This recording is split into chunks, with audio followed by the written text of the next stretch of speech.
Well, I don't have much money, and I don't have much time, and I don't have many friends I could call mine. And I've been deceived, yeah, but haven't we all? I've seen the sun rise, and I've seen the sun fall.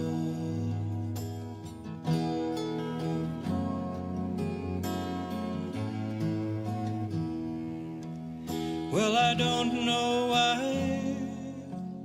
and I don't know where, and I don't even know how, and I no longer care.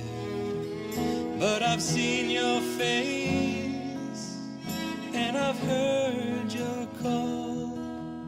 Yes, I've seen the sun rise, and I've seen the sun fall.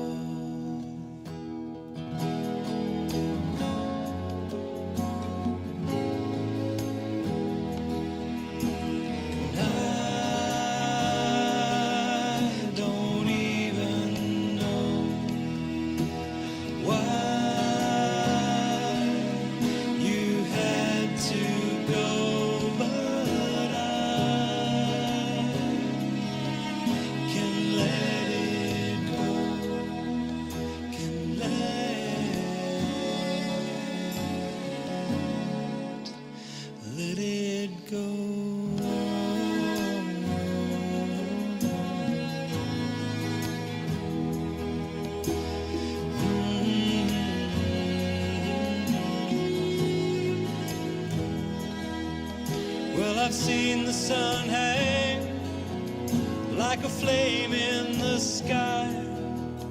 Yes, I've seen the sun turn, and I've seen the sun die. And I often think now, before our time is run, will there be any thoughts for what we have done?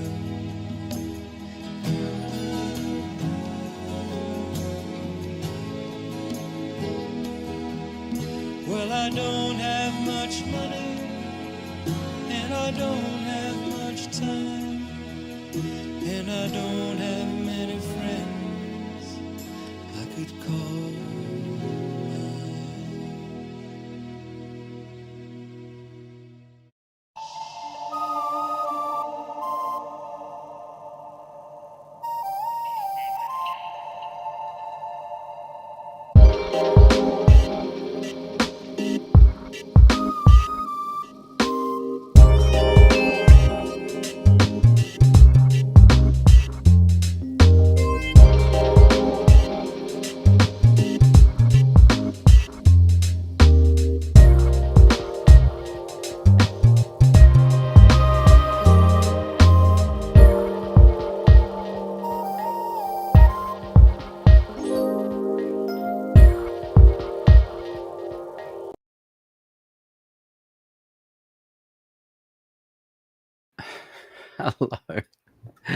Hello and welcome to another SDAQ&A. A few little bugs in the system there, Rodrigo. My very special guest today is Rodrigo Custodio, and has an incredible YouTube channel, Paracu Pasom. Say it again. Yep, you got it. You got it. I'm the worst guy at that. Portuguese, brother. Portuguese is tough, even for us. Even for us. Oh, you're very gracious. Thank you. Tell us a little bit about the channel, and then we'll start talking about today's topic, which is how soon is imminent. And welcome everybody. So tell us a little bit about Paracu. Sure. Thank you, Peter. Another great opportunity to be here with you guys and your audience for sure. And Paracu is a channel for the Brazilian community, for including Seventh-day Adventists and former. And the main objective of the channel is to present the historical side and actual using the official documents from the church, books, articles, newspapers, everything, to really show the true side of the Seventh-day Adventist theology, and show to the members from Brazil specifically that the Seventh-day Adventist is trying to tell a different story in terms of theology, primarily in Brazil. So the new generation is coming, and they are trying to, rewrite the story and the history of the Seventh-day Adventists. And of course, language is a huge barrier in Brazil, English and Portuguese. So pretty much like 80% of the Seventh-day Adventists in Brazil don't have access to the originals. So they trust in the Brazilian publishing house. Whatever they publish, they believe. And sometimes there's a lot of changes or different angles to make the story looks better. So we try to show in a very honest way what is the Seventh-day Adventist for Adventists and for the evangelical community. Interesting. There's a lot of rewriting of history that Adventists do, even in the ground zero source material, let alone what must happen once it gets translated. Yeah, exactly. Now, our topic today is how soon is imminent, and our post in the Facebook group, which many of you are welcome to come and join. It's in the links in the description there, and come and join in. It's the place where a lot of the discussions really are expanded upon, and encourage people to go and join in. But boy, there was some really vigorous and fascinating conversations occurring there this week on the promo post for today. And let's see, we've got Edson has just said hi from Brazil. Edson, Brazil, Sao Paulo, not understanding anything in KKKK. What does that mean? This is Edson, probably from one of our WhatsApp groups. And he can't understand English, but he is participating anyway. So he's here. Abraço para você, Edson. Yes, well, hopefully he can do, I think after the show you can do the captions and translate it. Yeah. Yep. Now, we're going to kick off today with a recent video of Ted Wilson talking about end times and how they're demonstrating how soon Christ's return must be. And I thought it's only 5 minutes. We'll watch that, get a bit of your thoughts on that, and then we'll jump into a PowerPoint that I think you've got today, which will address the topic as well as go into some other areas also. So bear with me, everybody, as I bring up onto the screen this Ted Wilson presentation. And here we go. Now, the word unprecedented has been used to describe recent events, and rightly so.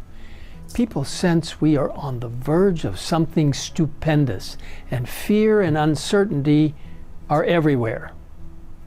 Now is the time, more than ever, for Seventh-day Adventists to proclaim with Holy Spirit-inspired boldness the messages of the three angels found in Revelation 14. There is no work of such great importance, we are told, than proclaiming this last warning for a perishing world. In every age, God has given His people a special mission. More than 2,500 years ago, God called a young man for a very important mission. Standing fearlessly in the courts of kings, Daniel was a bright light as he ministered to those in the highest levels, while standing in the presence of the King of Kings, who reveals secrets and makes known what will be in the latter days. Those prophecies, especially the ones regarding the last days, are identified in Revelation 10 as a little book, sealed until the time of the end. The Apostle John is told, "Go, take the little book, which is open in the hand of the angel who stands on the sea and on the earth. Take and eat it. It will make your stomach bitter, but it will be as sweet as honey in your mouth. In this passage, John represents God's people who experienced the great disappointment in 1844. The open book is the book of Daniel, containing the 2,300-year prophecy concerning the cleansing of the sanctuary and the coming investigative judgment. Believing Jesus was about to come was sweet to the Advent believers, but when Christ did not appear as expected, it was a bitter disappointment. Having preached the message of Jesus' return, their work was not yet complete. As the angel in Revelation 10 says, "You must prophesy again about many peoples, nations, tongues, and kings." This command is very similar to what we find at the beginning of the three angels' messages in Revelation 14, verses 6 and 7. Then I saw another angel flying in the midst of heaven, having the everlasting gospel to preach to those who dwell on the earth, to every nation, tribe, tongue, and people, saying with a loud voice, "Fear God, and give glory to him, for the hour of his judgment has come, and worship him who made heaven and earth, the sea, and springs of water." Seventh-day Adventists have long understood their unique message and mission, that it springs from these important messages found in Revelation 14. Inspiration tells us clearly the time has come, the important time, when through God's messengers the scroll is being unrolled to the world. The truth comprised in the first, second, and third angels' messages must go to every nation, kindred, tongue, and people. It must lighten the darkness of every continent and extend to the islands of the sea. Who are God's messengers? We are. An important part of global total member involvement is sharing God's end-time messages with the world at this very time. Are you ready? Since we are entrusted by God to proclaim these messages to the world, how important it is that we understand the messages ourselves so we can share them with others. To review or learn more about these important messages, visit the link shown at the bottom of the screen for an easy-to-understand guide to Revelation chapter 14. There are also guides available for children titled Three Angels' Messages in Easy Terms at the link shown below. May the Lord bless you as you And he wraps it up around there.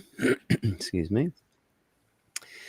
Couple of things that I wanted. The reasons I wanted to play that is when I saw that he is from an official leadership stance and position, reminding the church that it's any day now. He talks about the signs, the occurrences happening in the world that are troublesome and how they indicate that this imminent return is happening. He also reinforces that Ellen White says this is the most important message for Adventists to share with the world. He talks about the SDAs have long understood this very special message. He says a word at the end there that Adventists have been entrusted with this special message for the end times. And he weaves into it at some point that Adventists are the actual people mentioned in Revelation there. That's the people. So he's weaving Adventism into the Bible narrative there.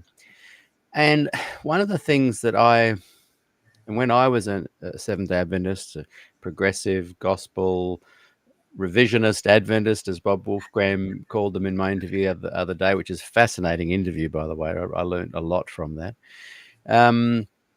When the Progressive Adventist looks at this, they tend to say things like, well, in God's time, might be 1,000 years. I even wrote a song, I'll be waiting, 1,000 years is not too long to wait on you, Jesus. So I took that on board, and I understand that, and I think that that's how people interpret the Bible. The go-to thing is people say, well, Jesus said soon. People thought it was in their generation. So obviously there's a misunderstanding there. And what frustrates me is when the Progressive Adventist tends to say, well, it's in God's time. I see that as a little bit of an easy out, because Adventism, if you want to be an Adventist, sure, you can decide to choose or water down or discard or take on board certain beliefs or not. Of course you can. But you have to acknowledge that, as Ted Wilson reaffirmed there, this is a special message of an imminent return that is entrusted to this special remnant people that he highlights there as being mentioned in Revelation almost expecting to say, and verse so-and-so says, the Seventh-day Adventists will rise up. So whatever way the progressive wants to view it, I wish they'd acknowledge that, yes, my church's official statement doesn't say that. So I'm interested in your thoughts, why you think the progressives want to do that, and generally speaking, what you thought of that video as well. Sure. One thing that is important is, communication and how they write the script for the president, for Ted Wilson, how they edit the video. Everything is not out of the blue. Everything is very pre-calculated, every single sentence. So this is very important to take right from the beginning. And one of the first things he said was like, we are expecting something big to happen. And he brings right from the start, hey, you feel that something's happening, something big is around. A lot of people are just saying, yeah, the scene. And then he just changed completely, because you were expecting him to say, all right, what is happening is this, or this is the smoke sign, or this is the element that we have to look to really understand that now is the time. So then you keep expecting him to say, okay, what is happening? Tell us. Because you start the video saying something big is happening. And then he changed completely the narrative all the way down to the spirit of prophets, three angels message, yada, yada, yada. So it's the same old story.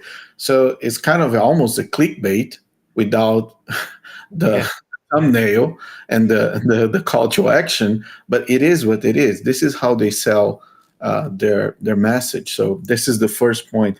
And the second thing, as we have a unique message, he, as a Seventh-day Adventist, he goes back to Daniel 8:14 to talk about 2,300 mornings and afternoons. But one of the things I was talking about last week with a friend was like, Seventh-day Adventists, they don't read Daniel 8:14 correctly. And if I read very quickly here, just one verse, it's just one single verse. That's it. He said to me, it will take 2,300 evenings and mornings, then the sanctuary will be reconsecrated or will be cleansed. So it's very clear that the sanctuary will be cleansed. For the Seventh-day Adventists changed this verse saying, all right, from 2,300 mornings and evenings, the sanctuary will start being cleansed. And that is completely different what William Miller presented. Why William Miller taught that was possible for Jesus to come in 1844? Because of this verse, because the sanctuary will be completely and once and for all cleansed. Exactly. But then the Seventh-day Adventists changed the verse, the interpretation, saying, no. it's not going to be cleansed. Actually, it's going to start to be cleansing, or we're going to start cleansing the sanctuary from 1844. So it's in the verse. The Seventh Adventists, they don't read the text, the verb, the how you read the verb. Cleansed is cleansed. That's why Jesus will come in 1844. So then he goes back to Daniel 8:14. The whole script is ready to, warm the heart of the Seventh-day Adventist. Yeah, it's very much rewriting. I hadn't thought of what you said there before. And Ellen White in Vision confirms that all the dates, all the things that William Miller was saying pointed to 1844. They dug the hole even deeper then, and then went contrary to what Miller's claim was. And then when Miller realized he was wrong, he backed out anyway. He was starting to back out well before October 22, 1844, with not thinking. He thought the Lord was coming back that year, but he was really pulling back on setting dates. And one of the last ones he was involved with was March 21, 1844, March I think. 23rd, 29th, something like that. And Samuel Snow, who I think was a marvelous marketing wizard, he came in and started, bolstering the sales of their newsletter by saying, hey, look, that's the tarrying time. The Bible predicted that there would be a mistake made. And I always thought Adventists talked about post 1844, October 22, to when Jesus comes as the tarrying time. But Ellen supported this notion of this was the tarrying time between March 1844 and October 1844. And he was like, see, there's a tarrying time. This is when the date's going to be. And that's when what was it? Which Jewish calendar? The Yom Kippur. No, the other guys, they were a lesser known. Someone will tell us. Samuel Snow. Oh, sorry, that cut out. Samuel Snow, the guy who said no. He introduced a Jewish calendar date, October 22. I think it was 23, and then it changed to 22. But anyway, these dates changed. Finally, William Miller realized that, look, he was in error. He died not long after, I think, in 1849 or something like that. Another interesting thing that popped into my head when you were saying that Ted Wilson and the manicured scripting is down to perfection. They intend everything they say. Early on in that little video, he mentions, he goes, da, da, da, da, da, da, and in association with the Holy Spirit. Now, recently, the Adventist Church has come under great fire because they say the seal of God is the Sabbath, whereas most Protestant movements, Christians, would say the seal of God is the Holy Spirit. And so even that tiny little thing, I knew he was throwing in there to try and reassure people, oh, look, we still hold the Holy Spirit up there as being very important. Mm-hmm. So I just noticed those little tiny things. Peter, it's crazy because let me give you an example of a crazier thing in Brazil. In Brazil, the apologists and the pastors, to answer evangelicals saying, hey, you guys don't believe you guys are sealed with the Holy Ghost? You guys don't believe that? That is heresy. And then the pastors, the Brazilian pastors came like this. No. You have to understand. There are two seals. The Holy Spirit is one seal, but the Sabbath is the eschatological seal. That's right. They love doing that. And like you said, they do that exactly with 1844 and the completion of the sanctuary being totally fulfilled is no. It's starting to be fulfilled. They met with a head-on seal of God is the Holy Spirit. The atonement's at the cross. The sanctuary will be cleansed one day. They love to, when they can't fully answer it and it doesn't fit in with their doctrine and theology, they tweak it. As if, of course, it's this. Of course, the seal of God is the Holy Spirit, which leads us to want to keep the Sabbath. And people go, oh, yeah, okay. And those who know that it's just reverse engineering still persist in staying and acting as revisionists inside something that's never going to change. Yeah, and that's why pastors, when I talk to pastors, they say, hey, we're not a church. We are a movement. We are not a church. Church, yeah, we can be called a church, but we're still a movement, and movement moves. We are always moving. I say, all right, but you never move from Ellen White in so many different areas. What kind of movement is that? Yeah. What kind of movement? And then you go to the Belief 18, and on the Belief 18 is saying, she is the authority. I know. She is the authority. She's the truth. So yeah. what kind I of know movement? it's mind blowing. I just want to bring that up. I mentioned it in the in a previous recent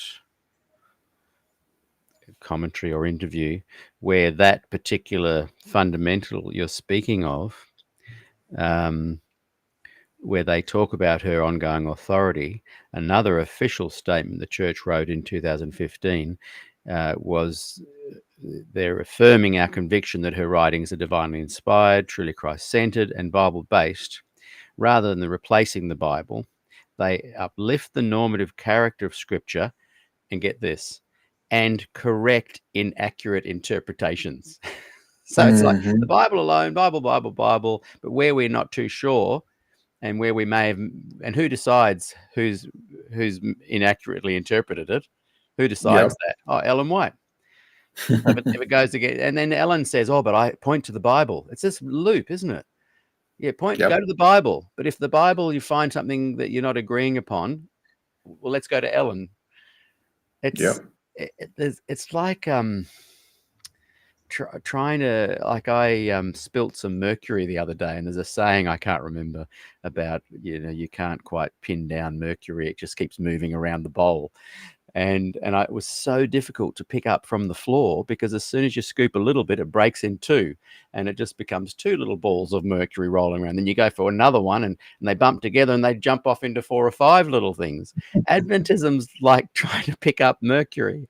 Exactly. It's anything you say to someone, oh, but Ellen White says she wasn't a prophet. Okay. So it's a fascinating religion. And this point on the how soon is imminent, I believe that when people say, oh, look, back in Jesus' times, they had this same question. Jesus said soon. We understand the biblical version of it. That's disingenuous, because the Adventist version of imminent is literally happening soon, at any moment. It's the thrust of their full message. Ellen White said, this is the most important message to tell the world. So what happens when another 180 years goes by? Does this imminent main thrust that the church has been entrusted with, says Ted Wilson, when does it start losing its impact? It will never stop, Peter, because the system that the Seventh-day Adventists developed, it's very well engineered to keep new generations getting to the same rabbit hole all the time, over and over. If you take one generation after another, they will believe in the same things. They're going to read the same things. And you can only take, like, for example, the Sabbath school, a quarter.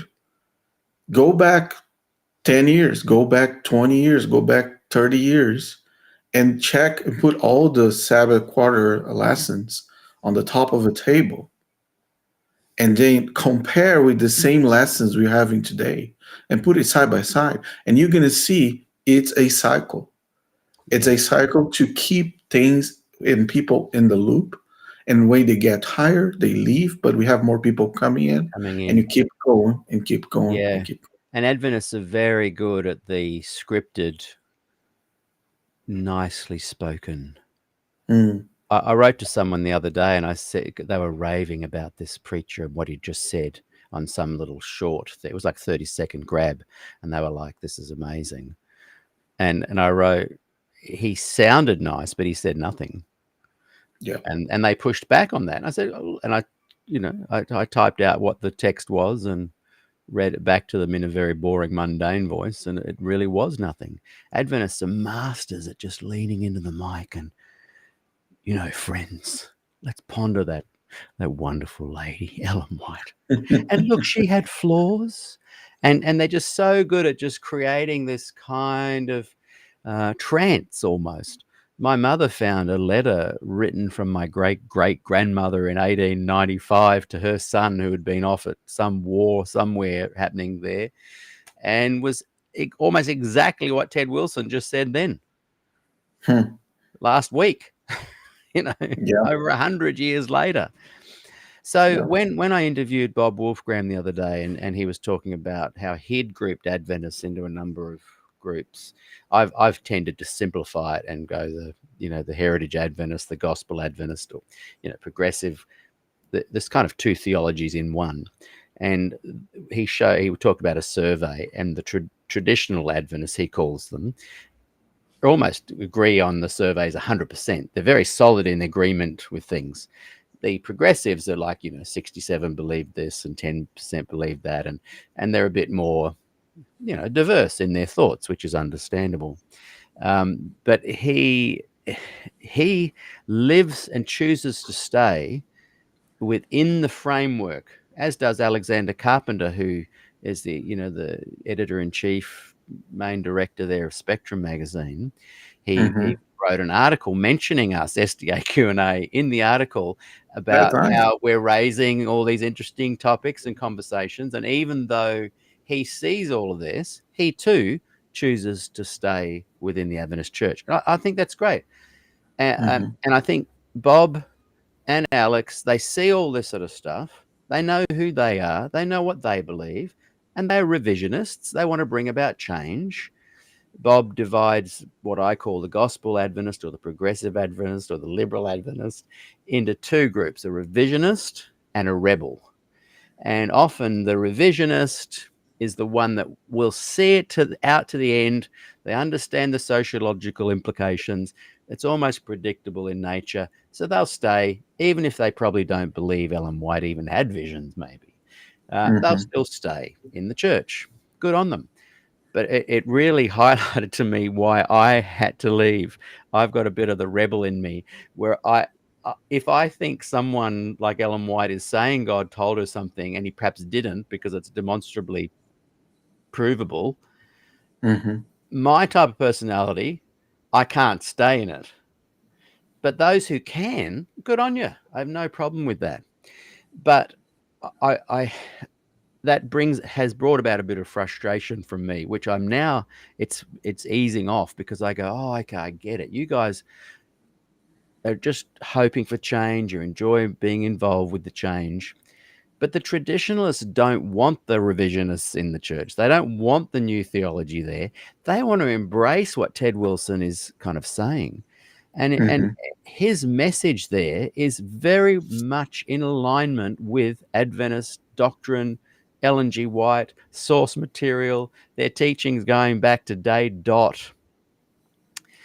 How do you think the two different groups, the more flexible revisionist group and the more traditional group that wants to embrace this imminent soon return, how do you think they can ever resolve that difference? And can you remain an Adventist in the fight and not get frustrated? My friend, imagine the Seventh-day Adventist as a house, okay? A house. And you're living inside as a Seventh-day Adventist. Then one day you look the walls, and you start seeing some cracks on the walls. And you have a decision to make. You have to call a professional to check the house and see what is happening. This is what everybody does with their property. If you see cracks on the wall, you call a professional and look down and say, what is happening to my house?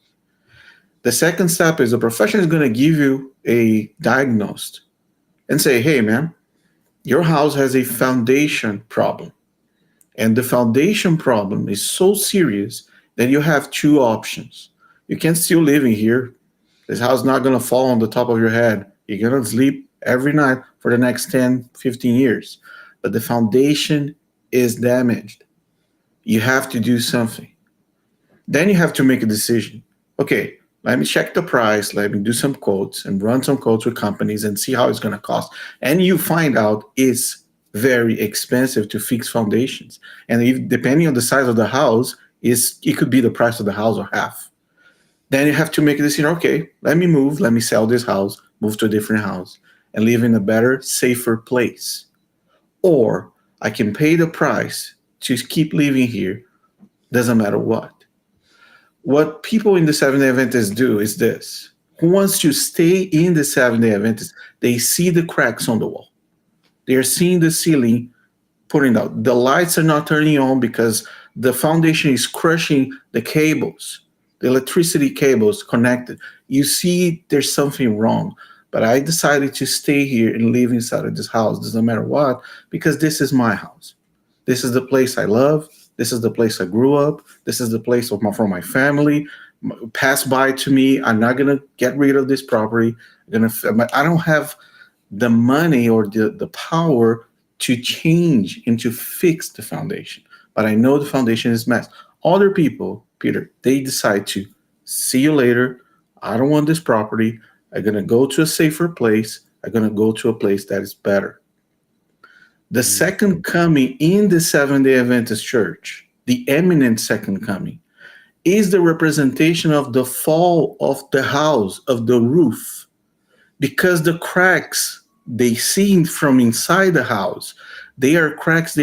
Pastors are always pointing, no, this is not the house. This is the Pope. No, this is not the house. This is Project 2025. No, this crack is not the house. The crack is Trump. He was elected. Things are going to change. So when they see the cracks, they're not seeing their house. They're seeing the house is suffering from external sources, external forces. When you realize they're not that, actually is the foundation, which I name it, Ellen White. You take the door, open, close, and leave, because you're going to find a safer house somewhere else. This is how I see it. Yeah, that's a really good analogy. And in my interview with Bob Wolfgram, he freely admitted that those who leave may actually find life less confusing.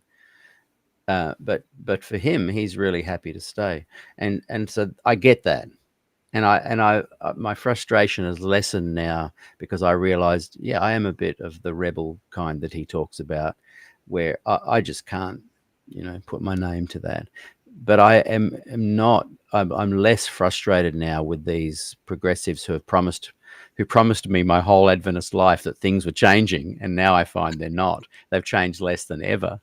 In your analogy there of the house, how do you place the traditionalists who really believe that their firm structure is solid, and that the liberals are the ones that are perhaps bringing in all the cracks? They want the revisionists and progressives out. They want them gone.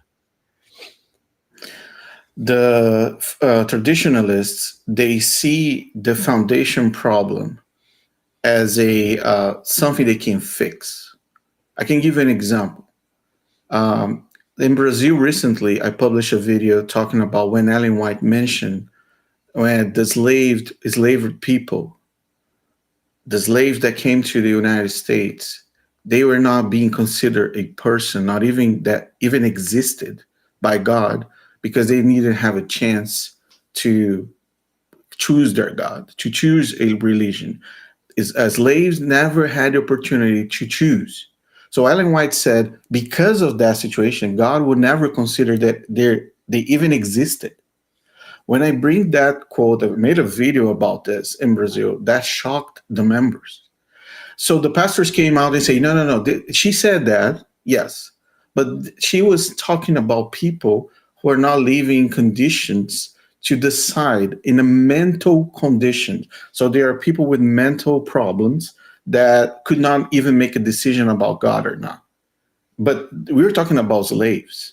We're talking about people Yeah. against their will. They have their will, they have their power of decision, but they can't because of the situation. But the SDA pastors decided to do the opposite. No, they are people with mental disabilities. That's what Ellen White was trying to say. So this is one example of fundamentalists or traditionalists trying to fix the foundation of the house that is cracking. Yes. So they tried this. Okay, doesn't matter. We pay the price, even though traditionalists, they are the group that really return the tithes, do the offerings, do the donations. They are older. So they are people who are really supporting the church as much as they can. So they have the resources to go under the house, put some fixtures, put some, some materials to hold up a little bit more, to make people come inside the house and keep living inside. Right. This is how I see it. I love it. Good analogy.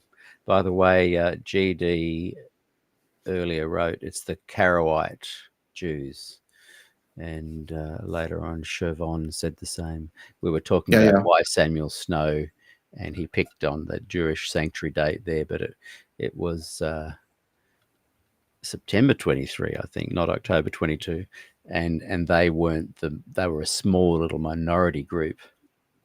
Yeah.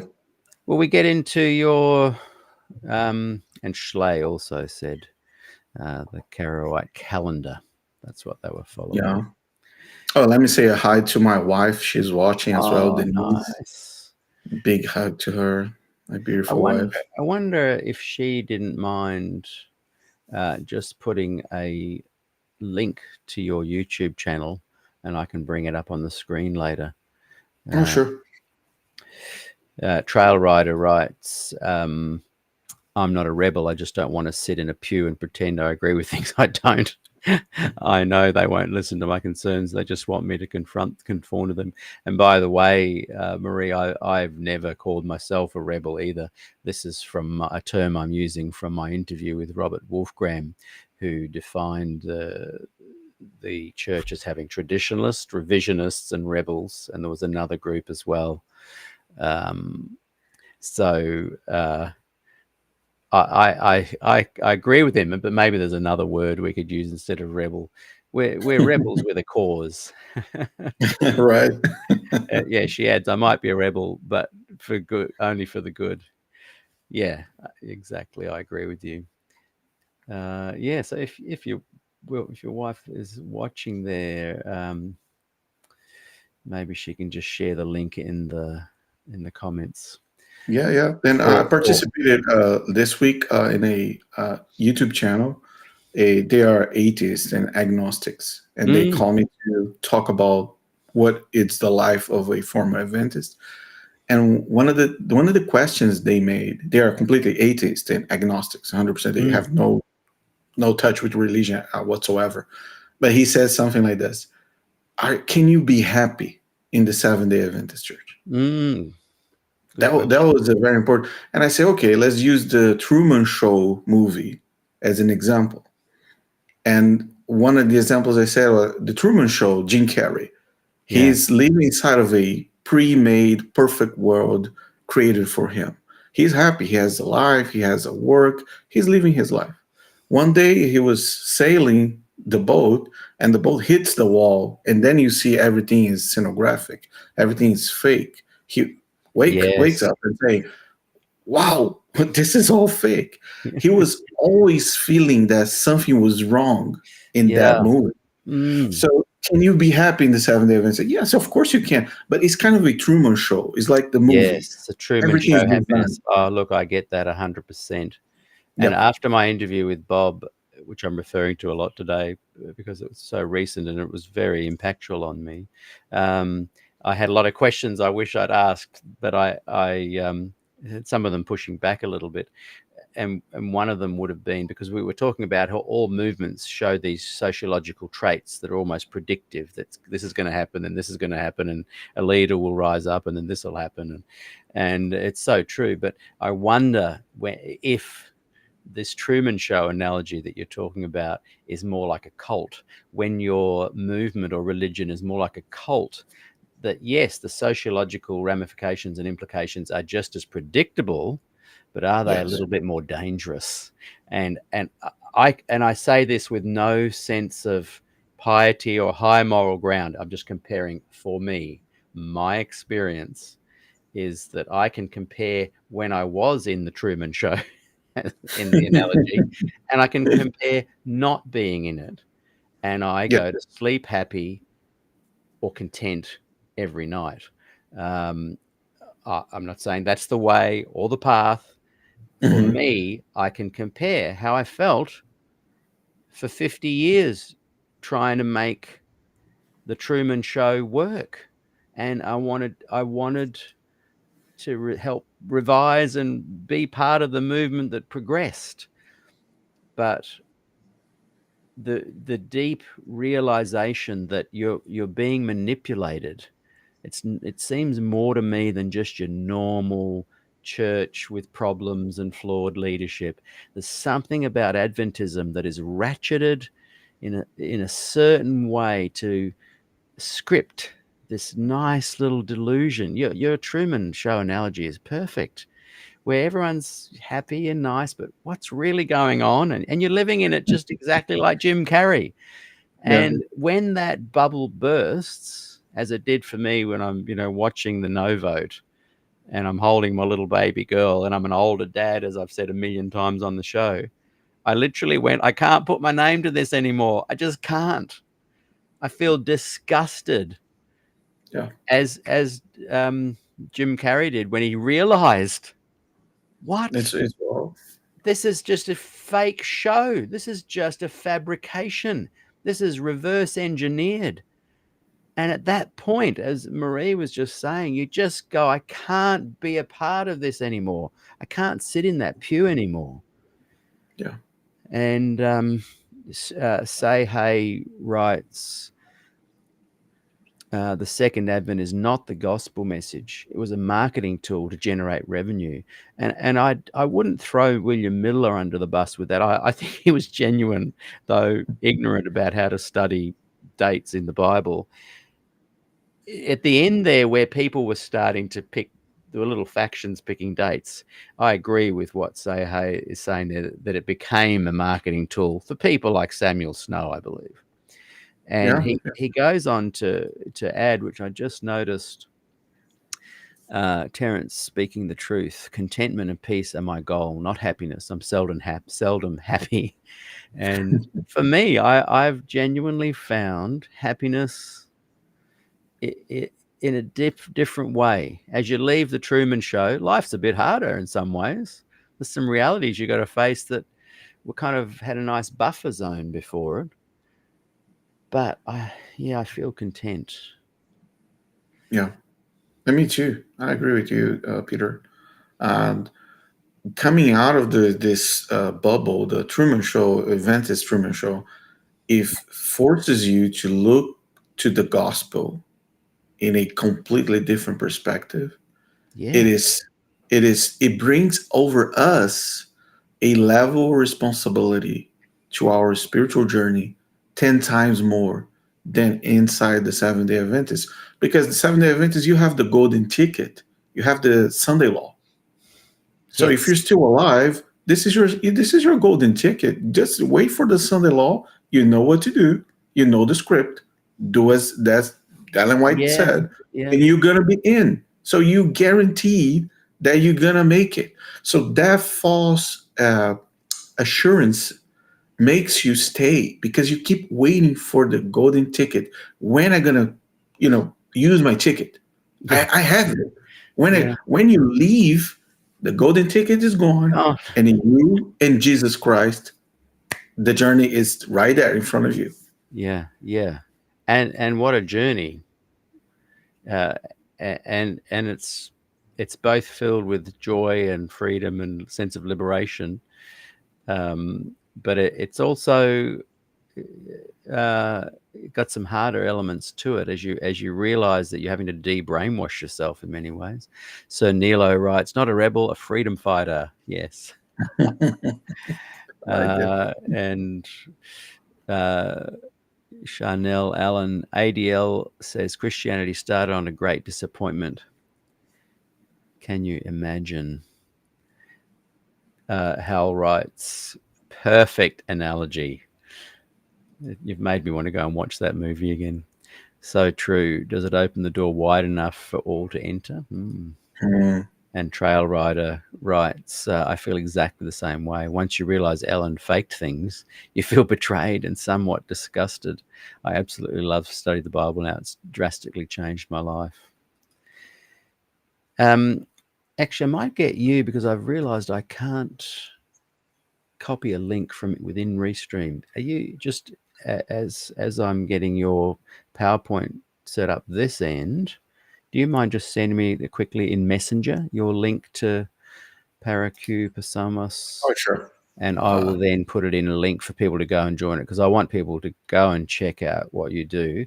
And even though it's not, most of it's not in English, is it? No, it's not. People can, I've watched a lot of your programs, and I click the CC button, and I think that's the right button.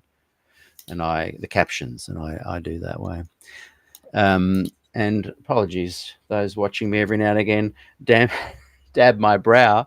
We're into summer here, and it is boiling, and my air conditioning is not working. So I've got a little fan going here, but I'm sweating. This was happening to me last summer, our end as well. And I said, I'll get my air conditioner fixed by next time. But yeah, didn't. So yeah, I'll put that link up soon. And someone has just asked you a question. Is Rodrigo aware of the Brazilian prophetess and her October 22, 2024 shut door predictions? Right. Yes. Tell us a bit about that. I haven't heard of that one. Yeah, there is a couple in Brazil and northeast side of Brazil. They are, presenting themselves as the new leader of the Seventh-day Adventist denomination globally, and his wife is the new prophetess. An Adventist. Both Adventists, but they are presenting as receiving a spiritual call to be the new leader of the church, and she is the new prophetess, replacing Ellen White completely. Whoa. So are they doing their own independent ministry and a bit of a breakaway thing, are they? Yeah, and she predicted that the shut door, the door of mercy, will be closed by October 22nd, 2024. So basically, there's no salvation from any of us. And is she talking about a literal return of Jesus that date?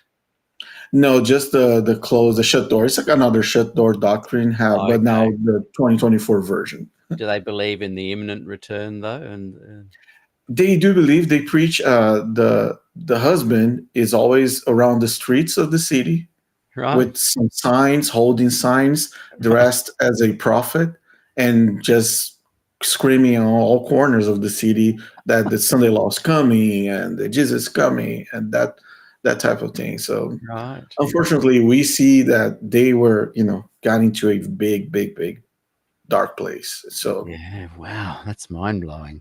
But Adventism fosters this kind of thing. David Koresh, that kind of thing. Okay, we're going to jump into a PowerPoint presentation, and great to have everybody watching, by the way. My guest today is Rodrigo Custodio.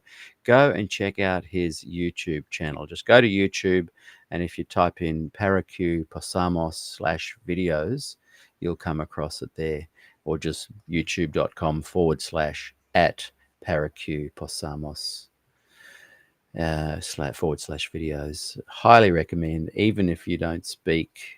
Is it in Portuguese, or is that the language? Yeah. Everything is in Portuguese. Thankfully, the dubbing technology is getting better and better. So probably next year, all the content, we just need to upload the video, do the dubbing, and upload in English. It's going to be English, Spanish, French, all language that's possible as technology, allows. So we're going to multiply. Technology is just mind-blowing and so fast at the moment. Like, we chatted in our last interview about some of the AI stuff that's happening with translation and stuff like that. And some of the things I saw in the last couple of days are just mind-blowing, where it can actually take your image, talk in English, even if you're speaking in Portuguese, but make your lips look like you're speaking it in English.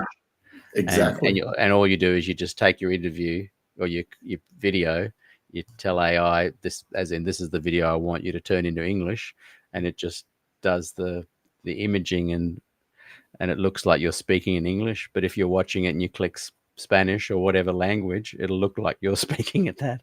So that's now. Imagine 5 years from now. It's Wow. just mind-blowing. Anyway, we're getting off track. Let me bring on the PowerPoint and tell us a little bit about what we're seeing here and what your point is of having this PowerPoint today. Sure. This is a very short PowerPoint, but it talks about the system of a theology of fear. And the theology of fear is just directly connected to the Sunday law. The second coming is imminent, exactly as your video of Tal Wilson presented in the beginning of our talk. So this is a very simple way to show either whoever is watching or even Seventh-day Adventists that this imminent coming of Jesus, which I believe, and I believe most of us believe that Jesus, of course, it will come very soon, but not in the perspective, not in the how the Seventh-day Adventist Church presents, and not with the fear elements that are all the time installed in the middle of the theology. So this is pretty much the whole point. We're going to go back in history a couple of times, but just for the context, so you can understand how can we, in 2024, have a video of Ted Wilson saying exactly what he just said and why all this presentation came from. So from this first slide is just a very simple structure, is a system that is in place until today, since 1847, which means you have the authority saying something, then the authority has a misinterpretation of the scripture, then the next step of the cycle is a fabrication of a villain, and then the next step is the villain's actions in aftermath, what is going to happen when the villains start acting, then the random news or events that we watch on the TV, we listen on the radio, etc. Then the martyrdom strategy, like you're going to die, you're going to suffer, you're going to be persecuted because of the Sabbath, etc., etc. And when everything stops, they go back to the beginning again, the directive from the authority, misinterpretation of the scripture, and the cycle keeps going and going in loops for every single generation. So this is a very simple way to show how the system works and how the system really functions in the Seventh-day organization. So if you move to the next slide, if you want to talk something, just you can jump in anytime. You'll have to move to the next slide. Okay. I can only bring you on or off with that, unfortunately. Awesome. So this is a very simple slide from the Word to a Little Flock from 1847, and we have some key points on this specific pamphlet or book, little book. 1847 is, we're talking about, just a little after the Great Disappointment. And then on this publication, James White and Ellen White, they presented some important points about the Sabbath and the whole imminent coming, the villain, etc., the system I just presented before. So top points very quickly: the Sabbath as the test. What the Sabbath will be the line, dividing line between God's people and the unbelievers. Very strong statement.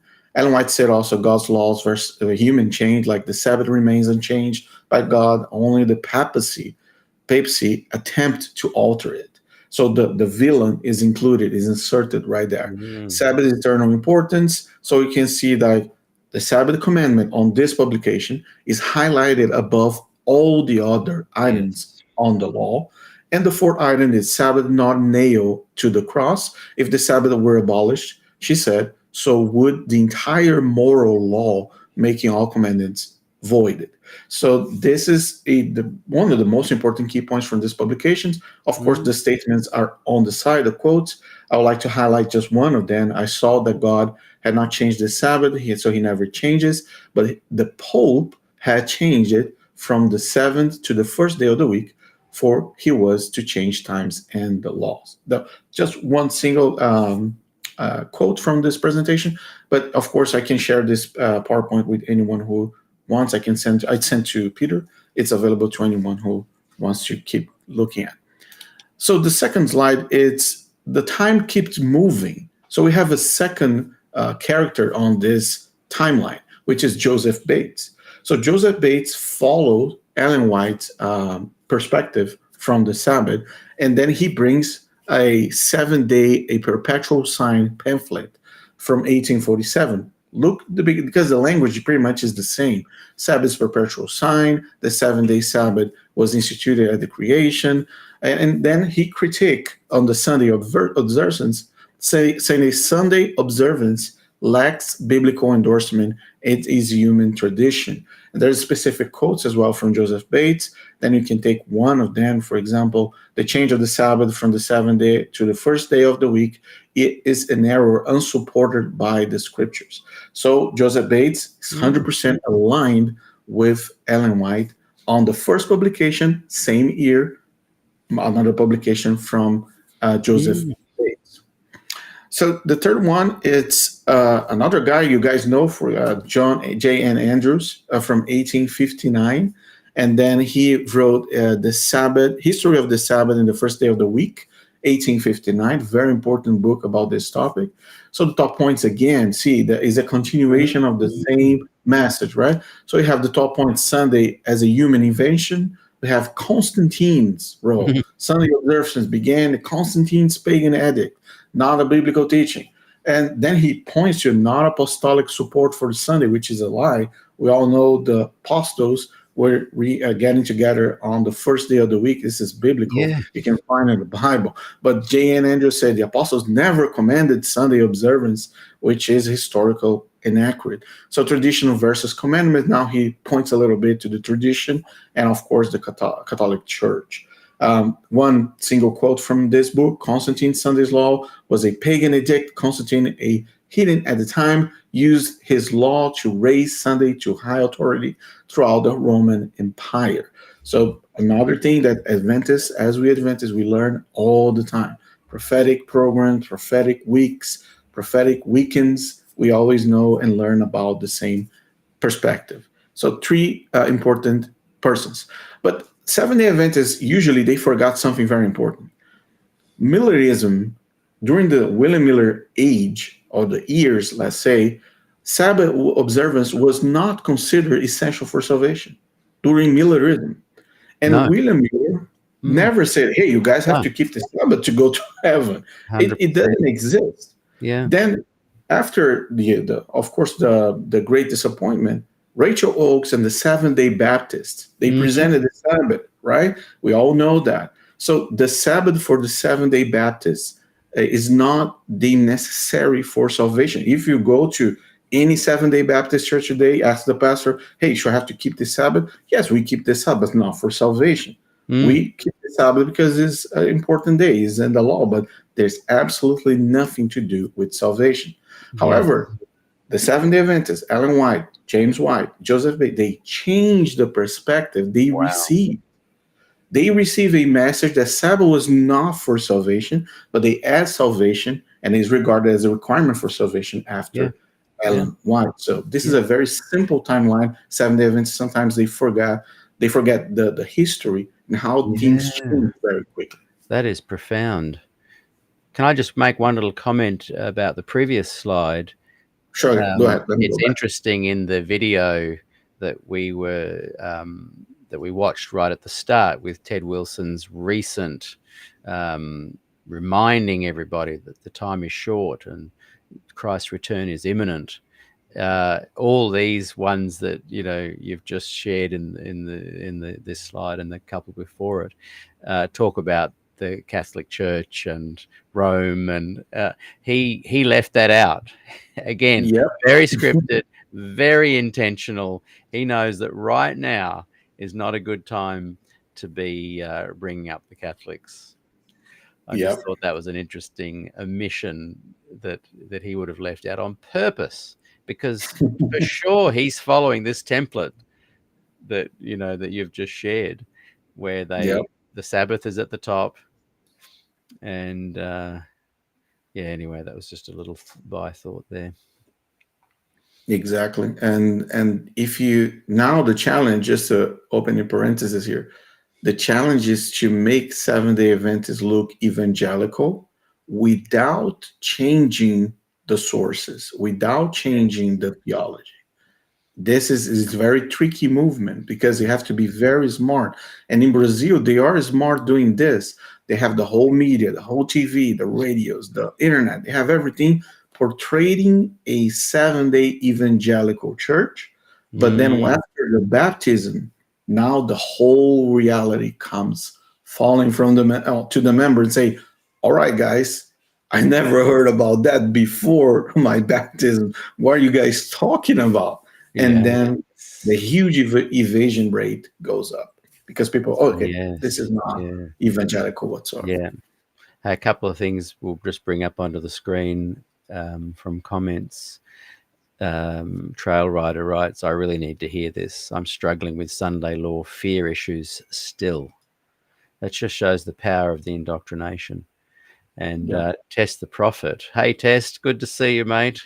And thinking of you always. And thanks for your incredible work, which can be seen by simply going to YouTube and just type Test the Prophet and devour everything that Test has put up. He asks a really fun and interesting question. Could Adventism exist without the news? Like we rely on, look what's happening in the news. And that's interesting.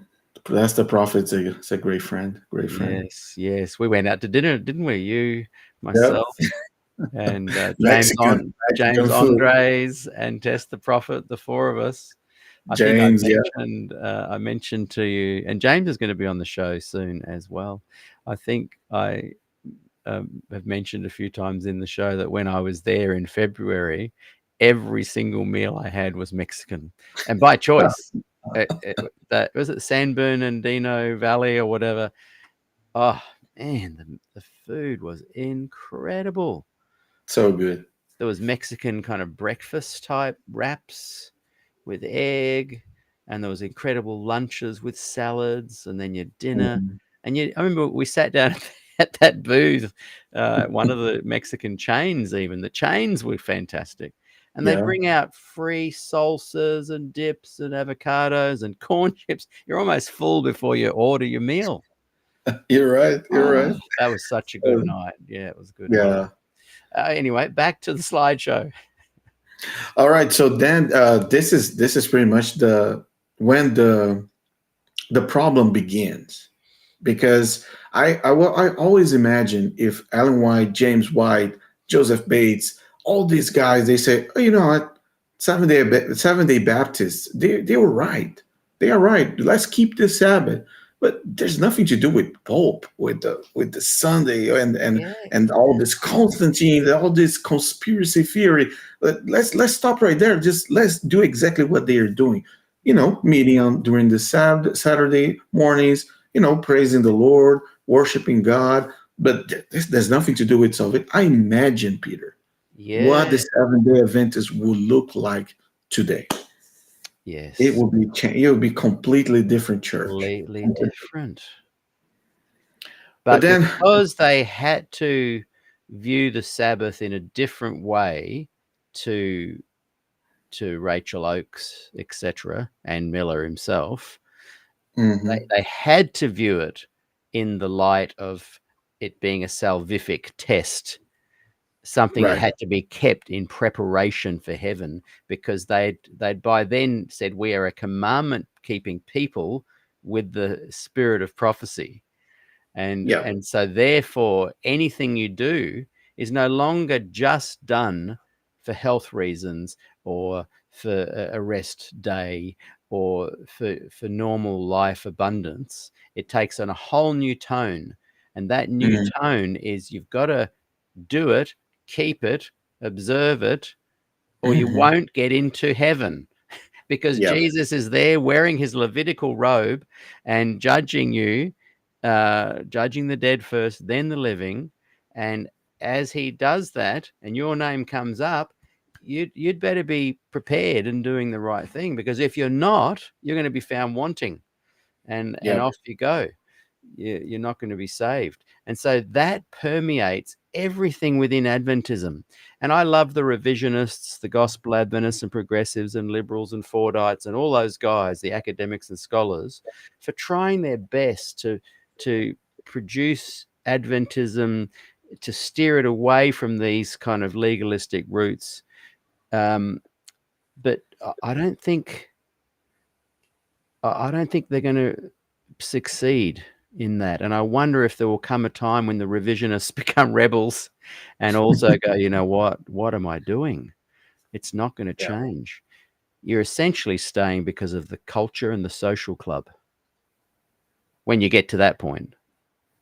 Yeah, you're right. But boy, I haven't thought of some of these things. Thank you for what you've said there about the Sabbath observant and not considered necessary or essential for salvation.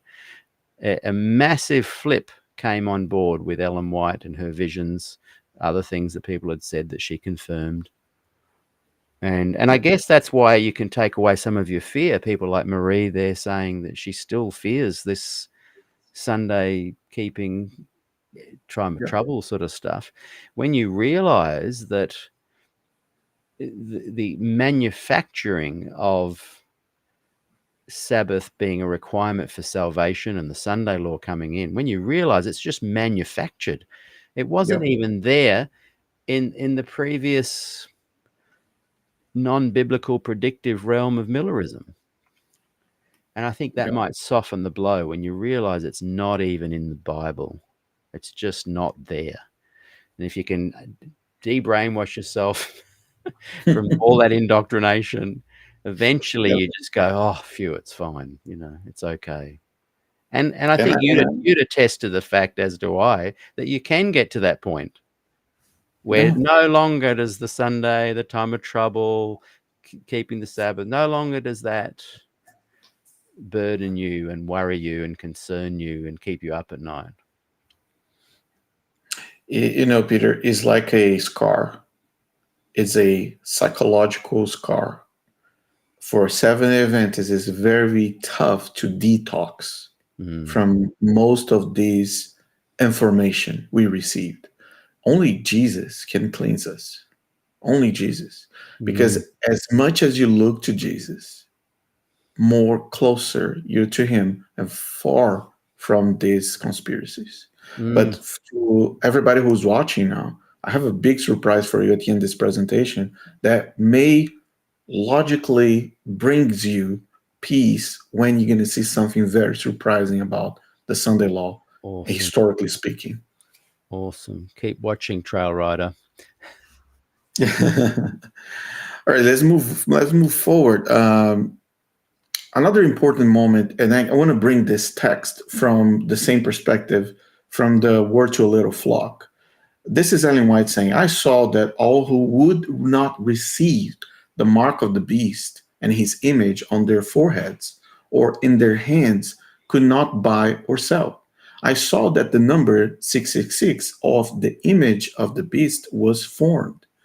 It was the beast who changed the Sabbath, and the image of the beast followed after, keeping the Pope's Sabbath and not the Sabbath of God.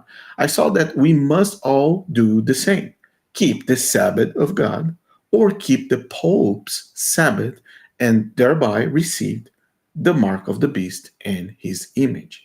So there's no way to be more clear than this in terms of pointing who is the villain, what you have to do, what is the act, to whom or to what kind of act you have to do to receive the seal or to be sealed and saved. Other than this portion of the text, she is being very straightforward to the readers, saying this is A, this is B, this is how you understand the mechanics of the sealing of the saints. So this is a very important text from this book and this publication that makes the whole message even more stronger. So if you look back a little bit, like a 30,000 high altitude from this perspective, we're going to see Ellen White and the Pope. So the messenger of the Lord, the messenger of God, between quotes, and the villain. So what I'm going to have in the package of the SDA package, I'm going to have the God plus the SDA, the last church, the remnant church, the only right church, and the prophetess. I'm going to have the Sabbath, and the prophetess will tell me what to do and what not to do. She's going to tell me what is the limits, what is the boundaries, what are the boundaries.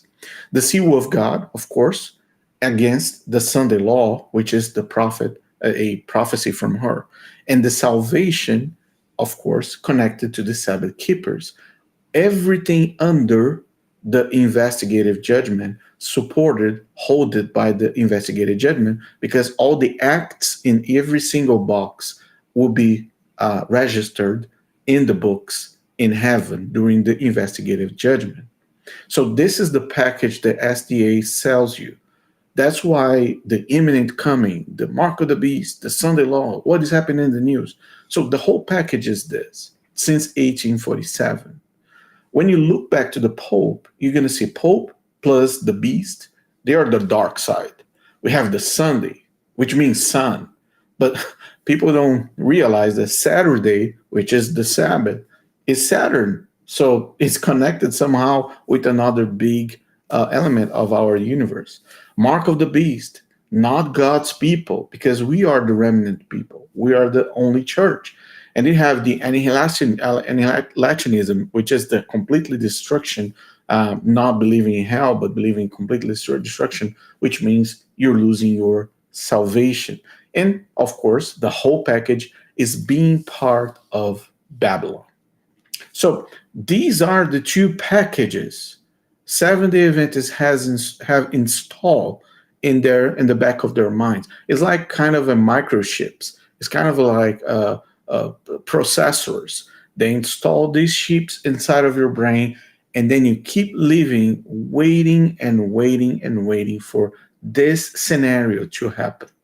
So every time a pastor, a Seventh-day Adventist pastor, say, "Hey, the Jesus is coming, something happened," or the Trump or the late President Biden's going to do something, or they bring you, the system brings you back this entire structure. Okay, so this is from 1840, since 1847. It's important to show in a logical way, in a very visual way, so they can understand how the impact is very strong. It's very powerful, Peter. This system is all inside of you. And you keep bringing this system back over and over. Every time you see something in the news, a war or something. It's the perfect storm, honestly. It has every single member. I laughed when Ted Wilson in that video, they don't say total member involvement anymore because everyone kept saying TMI, too much information. He's changed it to global total member involvement. And I thought that was just a little funny thing. But every single type of Adventist does their part in keeping this together, this perfect storm just constantly on the horizon brewing. It's fascinating to me as I've done these 350 plus interviews in the last 4 years.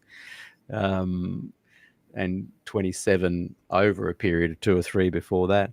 But at how, when I interview Adventists of all types and persuasions, not counting the former Adventists, but those that are still Adventists, even the fringe Adventists, they're all doing their part to keep this together.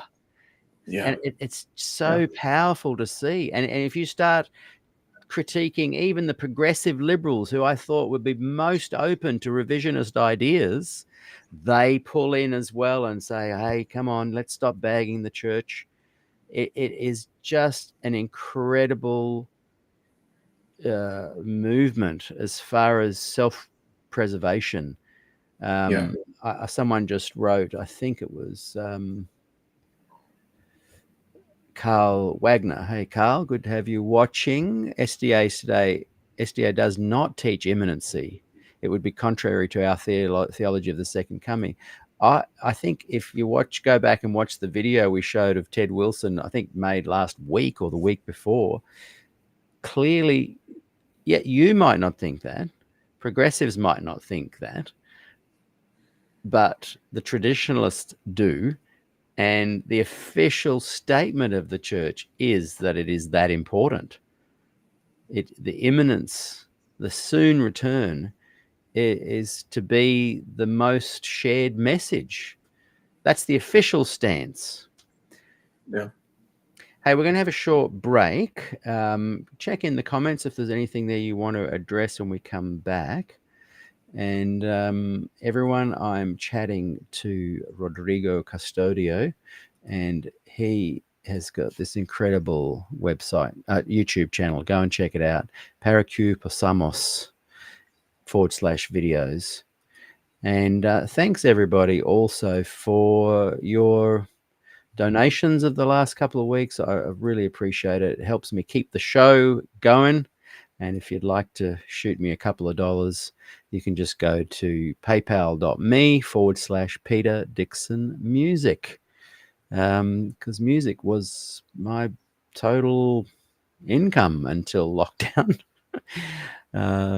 Whereas now I'm doing more YouTube channel stuff. So we'll have a short break and then we will return to continue with the slideshow and more interesting commentary. I'm really enjoying this, Rodrigo. Thank you very much.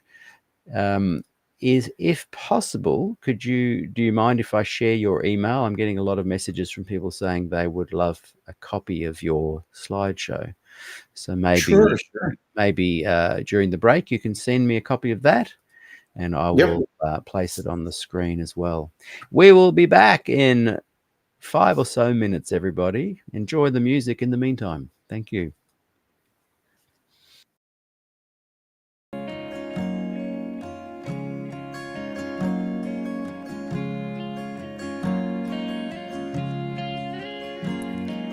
You love me so much more than I could ever know.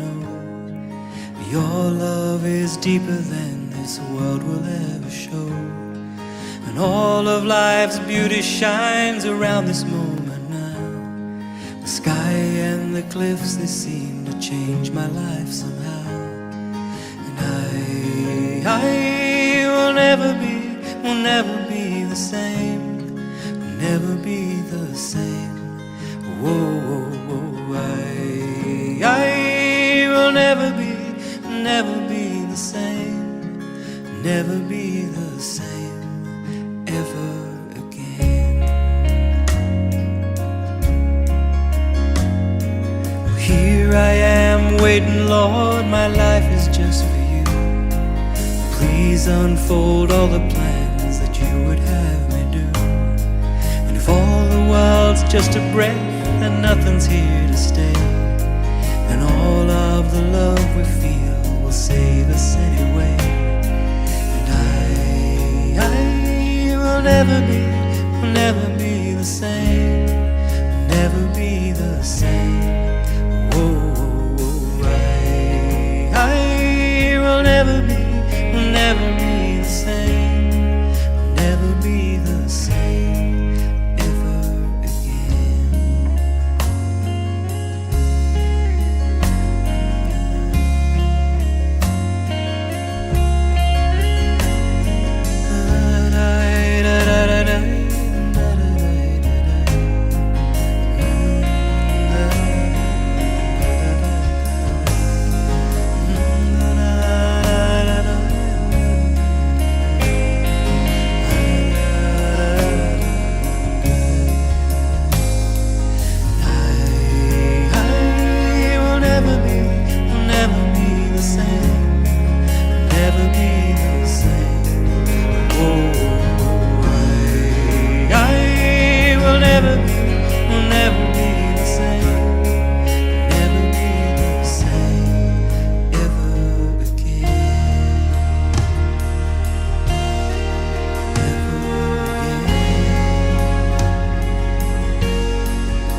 love me so much more than I could ever know. Your love is deeper than this world will ever show. And all of life's beauty shines around this moment now. The sky and the cliffs, they seem to change my life somehow. And I will never be the same, will never be the same. Whoa, whoa, whoa, I will never be the same, never be the same ever again. Well, here I am waiting, Lord, my life is just for you. Please unfold all the plans that you would have me do. And if all the world's just a breath and nothing's here to stay, and all of the love we feel will save us anyway. And I will never be the same, will never be the same. Whoa, whoa, whoa, I will never be the same, will never be the same ever again.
Hey guys, Peter is solving a little problem, and he's going to come back very soon. So I'll keep moving with the presentation while I wait for Peter. So going back to this specific stage where we stopped last time, these are the two big packages the Seventh-day Adventists, they have installed in their system. So moving forward, I want to show something very important now, because you're going to see some history and why this Sunday law, why this big conspiracy theory, it doesn't make any sense based on Ellen White herself. Okay, so let's do it. In 1885, if you go to Testimonies for the Church, Volume 5, you're going to see this quote. The test will surely come. 36 years ago, I was shown that what is now transpiring would take place, that the observance of an institution of the papacy would be enforced upon the people by a Sunday law, while the sanctified rest day of Jehovah will be trampled underfoot.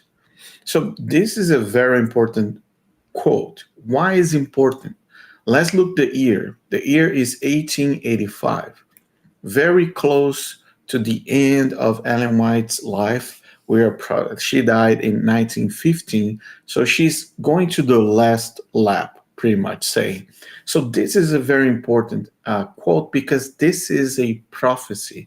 This is another reinforcement of the prophecy of the Sunday law. So she's saying specifically, look, 36 years ago, I saw that a Sunday law was about to come.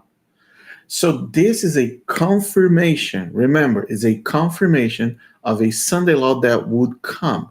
And she's saying, like, it's coming very fast. It's coming soon. So let's see. Transparent, it means it's coming. It's right there at the footsteps. So let's go to the next step and see what is happening then after this prophecy. Let's go to 1888. Let me go back to this slide right here. This guy is called Henry Blair. Henry Blair was kind of a very important person in the politics during this period of time in the 19th century. As you can read, Blair is remembered for his support of the National Compulsory Education Act and for advocating for Sunday laws, such as the Blair Sunday Rest Bill, which sought to promote rest and public morality on Sundays, connecting his beliefs to broader social and moral reforms. So this guy, Henry Blair, was a guy looking for a more, let's say, morality in the country, and he was promoting Sunday rest, Sunday laws for the entire country in the 51st Congress in the United States. So this was the guy. He was the guy. So let's go back a little bit. Remember, this 1885 prophecy, then we are in 1888, right? What would you expect then from Ellen White and the Seventh-day Adventists? What would you expect right now? A completely fire.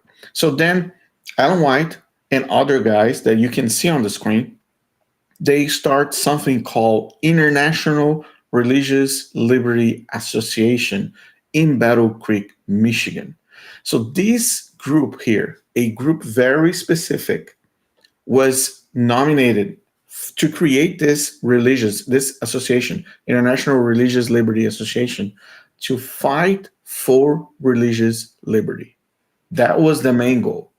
Battle Creek, Seventh-day Adventist, Ellen White's connection, everything together, a huge, big scenario to fight for religious freedom.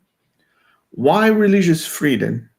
If Ellen White was really preaching that the Sunday law was coming, and the Sunday law is the toll, is the part that is necessary to happen before the second coming of Jesus. So why would you, as a prophetess, why would you, as a leader of an organization that is preaching the end of the world, why would you fight against your own prophecy? Think about that. Why would you fight against the Sunday law if the Sunday law is the main part of the script of the second coming of Jesus and the end of the world? You're not going to fight against a prophecy. You just leave the prophecy, takes its own fulfillment. That's it. But Adventists, they had a different plan for this. So Henry was just playing around with the bill, with the Sunday law bill. Blair was right there looking at, okay, let's make the country a little better, much more a moral level elevated, then let's go to Ellen White and the whole team, and they're saying, okay, let's fight against this law. So let's talk about the law. Let's see what the law was bringing to the table and what Blair was proposing. So basically what Blair was proposing was this. This was the law. Read on the screen and you can see by yourself, so you can read exactly what it says.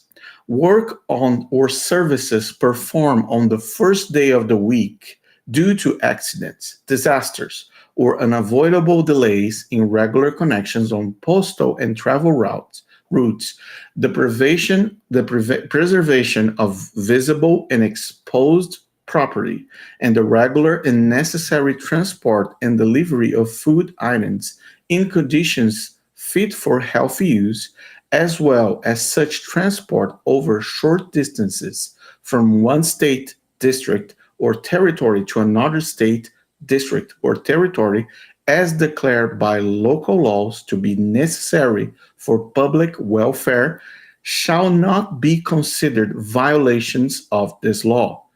And listen, pay attention in a very important point in the section 6 of the Sunday law during Ellen White's time.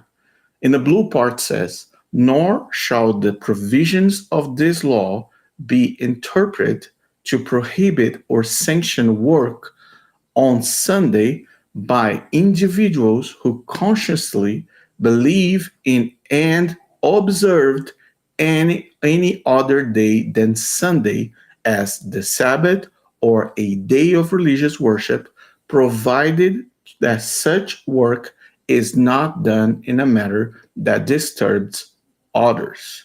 So this law was a law to bring less workforce during Sundays, to close stores, to close business, to cease transportation that is not necessary, to close fairs or places of entertainment.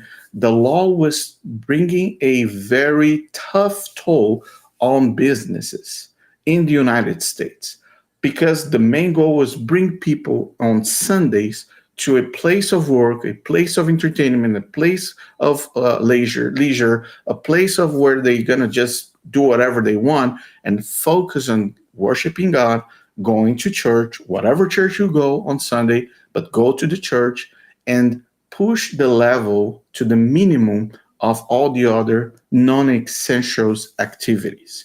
So that was the angle of the bill. However, on the section 6, as you can read on the screen, the law explicitly says whoever worship in a different day or have a different day of observance should not be prohibited to work or to do any of these items on the top of the text or anything related with food that is necessary. Or even if the person say, I don't care, I worship on Saturday, I worship on Sunday, I have nothing to do with this religious, or I'm not a reformer, I'm not a Catholic, I'm a different person. The law was protecting individuals who really had a different perspective of worshiping on Sunday, including on the section 6 mentioning the Sabbath. So when Ellen White prepared the whole thing, the whole prophecy about the Sunday law coming, that is coming, all right, the law is right there. The law was right in front of the Congress. The proposal, the bill was proposed, including freedom to Seventh-day Adventists, freedom to the Jews, freedom to the Muslims, freedom to any other person who worship in a different day. So this law, this proposal, was a big problem for Ellen White. A big problem. Because everything she said, and I can go back to the text she mentioned in Testimonies to the Church on the volume 5, she said that now transpiring would take place, that the observance of an institution of the papacy would be enforced upon the people by a Sunday law. 1885, 1888, Henry Blair presents the bill in front of the Congress saying, Let's rest on Sunday, not work. However, Adventists, you guys can do whatever you want. You are free to go. You're free to work. You're free to worship the day you want. This is a Sunday law, but the Adventists, you are free.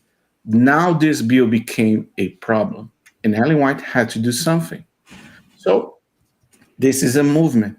Ellen White said in Testimonies to the Church, Volume 5, she said, we have waited for many years for a Sunday law to be enacted in our land, and now the movement is right before us.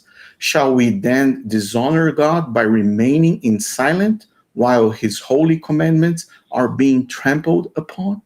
So she saw a problem in the law because the law was not prohibiting Seventh-day Adventists to work or to enforce a worship on Sunday. So now she started a movement saying, let's fight against this bill. Let's fight against this law because they are dishonoring God. But actually, the law was giving total freedom to Seventh-day Adventists. So why Ellen White would fight against the law that was giving total freedom to Seventh-day Adventists? A completely nonsense.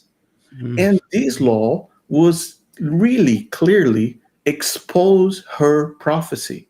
Because if this law was approved in the Congress of the United States, the prophecy of Ellen White was being a false prophet right in front of her, because the prophet was not persecuting people, was not threatening Seventh-day Adventists. So the prophecy was not being fulfilled completely. So then she moved and she talked with a guy called Alonzo T. Jones. Mm-hmm. And Alonzo T. Jones was, until this day, 2024, remembered as a pioneer, as a champion for religious freedom, because Ellen White got in touch with Alonzo T. Jones, a Seventh-day Adventist, saying, destroy the bill. Alonzo said, yes, man, I will do it, because he was part of the Association of International Religious Freedom. Then he walked all the way to the Congress. Then he made a speech in front of the Congress and in front of the people who were supporting the bill, saying this bill goes against our freedom of religion completely. So then after so much push, so much pressure from Seventh-day Adventists primarily, Alonzo T. Jones was a champion defeating the bill of Henry Blair.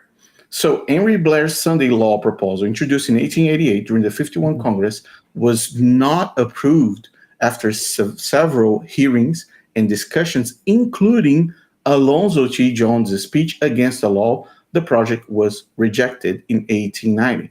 The proposal faced significant resistance, primarily from Seventh-day Adventist community and other groups advocating for religious freedom. So now you can see what happened. She was preaching about a prophecy. She was prophesying about the law. The law came, but the law gave freedom to the Seventh-day Adventists, and the movement was destroy the bill, because the bill is not in our interest, in their interest, or in the interest of the prophets. So every time you see a Seventh-day Adventist pastor, every time you see Ted Wilson, if you watch again people talking about Sunday law, remember, Ellen White was one of the most powerful and influential leaders in the Seventh-day Adventist community. And Alonzo Jones went to the Congress to fight against the Sunday law. But the Sunday law was the one who was giving freedom to Seventh-day Adventists in that time. Yeah, wow. Why wouldn't she have picked up on that?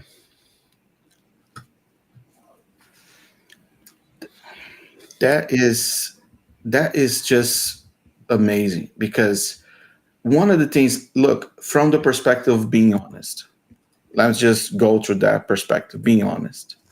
If Ellen White was being honest with the the community, the Seventh-day Adventist community. Yeah, right. At the moment Henry Blair proposed the bill and mentioned on the section 6 giving Adventists the freedom to work and to worship any day they want, Ellen White should immediately praise the Lord. Immediately. Saying, see, even though the Sunday law was presented, even though the Sunday law is proposed in the Congress, God is working to give us freedom. Not against the bill and not sending Alonzo Jones to kill the bill, to be one of the persons who helps to kill the bill in the Congress. But that bill was not in her own interest because it was not a complete prophecy fulfillment. Yes. Wow. So knowing that most of her members and followers probably wouldn't go and read the finer points of the bill, she used it. Yeah. Clearly. Yeah. Yeah. And if you go back here to the association, this is the association. McKee, Colcard, Corley's, we have Wagoneer, we have T. Johns, we have these guys. They were together fighting against the bill or whoever bill was coming up next or whatever was happening. But the Adventist logic, Peter, doesn't make sense. Yeah. If a prophecy is a prophecy, a real one, the prophecy will have its own fulfillment. You never fight against a promise. It's not Abraham did the opposite. He was trying to help. He was trying. God said, Abraham, I'm going to give you a son. All right. So she went with his servant to try to get a baby. Or he was pushing to help the prophecy to be fulfilled. Abraham. Ellen White did the opposite. The prophecy is right there, but let me help to destroy my own prophecy. This is stunning. It's stunning. If Adventists don't pay attention to the small details in Adventist history, you always going to suffer because of that package that people install in our minds. You've done real investigative journalism here today, Rodrigo. That is mind-blowing. Because I've looked into this, but I've only read, you skim, you read the first paragraph.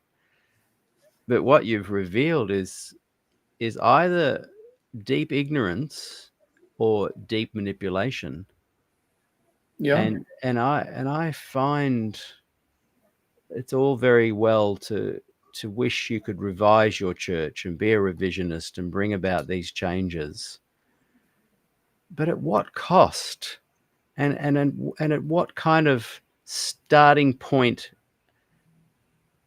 do you try and correct all of this if your source material is so incorrect? Not just a flawed human, and maybe you don't even have to call her manipulative, but at whatever way you look at it, it is an incredibly flawed theology, an incredibly flawed ideology, with the claim that God is breathing the information through her ear into the movement. And so if you're a revisionist, why even bother trying to revise that? Yeah. Just let it go. Just let it. I don't understand. And this is control, Peter. This is control. She wants control, full and total control. And that brings me the same situation when we see during the General Conference's votes. When you see from the desk on the top a atmosphere of control. Control. Oh, they have to vote about this. No. You know everything. The cards are all played. You know everything that is happening there. So control, control, and control. This is the most valuable asset for Ellen White. It's interesting. I watched a show once on corporations and how once a corporation is set up, even after the founder, the original committees, chair people, once they die, it functions with a life of its own. And it seems to me that Adventism is more than a movement, more than an ideology. It is literally a corporation. Yeah. And it has certain roles and positions to be filled year after year. And I remember as a young man chatting with a bunch of people in our conference that, hey, when we get into positions of leadership, we'll be able to bring about this incredible change. But the corporation is such that if you get to a certain position, you've either sold your soul so much before you get there, or it is so defined as a job description that there's nothing you can do anyway. And it is a machine that I just don't think can be reformed. I can't imagine it ever being able to set itself loose or jettison these early things. And like we were saying before, why even bother revising them? And here's the where the rubber hits the road. If you can't truly revise it, and that's been demonstrated for 180 years, there's been plenty of Des Fords come along. If you can't revise it and can't bring it back in line with more biblical teachings, and you can only nod and hope that it does, what happens is the rubber hits the road where people and their mental health are greatly affected. And it becomes a movement that damages people's mind, body, and soul.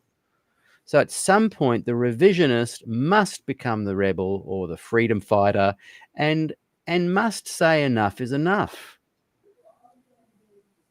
Yeah. Because it is not your normal benign Episcopalian Baptist church with all the flaws that they all have. But generally speaking, as a church moves on, it becomes more benign in its ability to mind control and brainwash and indoctrinate. Adventism doesn't. In our video we showed earlier of Ted Wilson, made last week, shows the exact same kind of desire to control and manipulate at the very top as it was happening in the 1850s. Yep. Leading up to it becoming an official religion. There's something wrong here, but it's just perfect in its sense of not goodness, but in its ability to not be deconstructed or changed. Yeah, it's a very strong system that operates and changes your identity. I can tell you something, Peter. There maybe 3 years ago, I was watching the president of the South American division at the time, and today is Ayrton Culler, which is running for a possible become the next president of the Seventh-day organization. And I can tell you this: if you don't like Ted Wilson, you're gonna love Ted Wilson. You're gonna love. You're gonna call Ted Wilson for a cup of coffee. Yeah. After seeing who is Ayrton Culler. Yeah. I have to be straight with you. And I know from my side here on the Pacific side, people don't like both because they understand the logic and the mechanics are the same in both brains. But Ayrton Culler is 10 times more fundamentalist than Ted Wilson.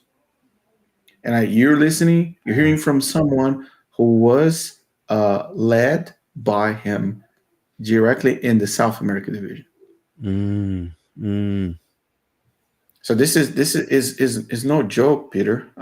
Ted Wilson's replacement options, they are not better. They're not better. And if you look the whole line, you can see anyone who really is up to, hey, let's talk about Ellen White. Yeah. let's put her on the shelf for a while. No. I know. The optimism of the revisionist academic scholar is mind-boggling to me, but I can't really talk because I didn't leave till I was like 54. So I was doing the exact same thing. So it's really not a judgment thing. I'm now mind boggled at why I do it, why I stayed so long Yep. with this idea of hope. I remember when I predicted the first time Ted Wilson coming in, no, not a chance. We'll have another Jan Paulson type. No, he got in. And then the next time I predicted, he'll be back again. No. And all your compliance documents and everything there. And now everyone's going, we just don't want to align with Ted Wilson. This is the progressives. Yeah. And my prediction is that he'll either get in again, or someone like you say there of his ilk will definitely get in. It's going to happen, guaranteed. Mm. It's like I'll sit on the show here and eat my SDAQ&A mug. I'll crush it up and chew it and munch it during a whole show if he or one of his ilk don't get in. To me, it's that definite. It is a corporation that cannot change. And even Jan Paulson, who brought hope to everybody for decades, I remember that. Realistically, behind the scenes, things weren't changing. No. And No. people go, And you oh, can it's change a pendulum swing. No, it's not. And Peter, can I give you an example? Simple example, like a normal example in the Seventh-day Adventist in Brazil. If you go to a Seventh-day Adventist member and say, "Hey, are you evangelical?" He's going to say, "No, I'm a Seventh-day Adventist. Mm. I'm a Christian. I'm not an evangelical." Yeah. You change your identity. You look to yourself to the mirror and you say, I am a Seventh-day Adventist. And I tell you all the time, be a Christian first, then be a Baptist. Be a Christian first, then become a Seventh-day Adventist, whatever you want. But please be a Christian first. No. It's the opposite. I'm a Seventh-day Adventist first, then I'm a Christian. When you flip that in people's minds, Peter, game over. Just Jesus Christ can change the soul. Yeah. And then the machine takes as much energy, as much resources, as much input, as much fear, as much they can to keep the things moving. Yeah. It's sad. It's just sad. So for all those who are watching here, and look, Sunday law, it's a history that repeats itself over and over. It's going to repeat 100 years from now. They want to keep moving and telling the same story. Doesn't matter who is the president. Doesn't matter who is. I can tell you, during the 90s, I believe it was 1997, if I'm not wrong, the John Paul II, the Pope, visit Brazil. The publishing house in Brazil, everybody was telling and asking, should we publish a magazine that said the Sunday law was being signed in Brazil? The Pope came to sign the Sunday law in Brazil. I remember that. Yeah, I remember so many pastors saying, the Pope is in Brazil. It's going to happen because Brazil is the most Catholic country in the world, with the largest Catholic population in the entire planet. So if you do the math, a lot of Catholics, the Pope is here, the year 2000 is coming soon, lots of evidence, the wars, everything. So yeah, Sunday law is coming. Of course it makes sense. For a Seventh-day Adventist, it makes total sense. Yeah. Where's John Paul II now? Yeah. Where's the Sunday law? Yeah. Yeah, it's not coming. And if it did come, there'd be caveats exactly like there were in Ellen White's time, as you've revealed today.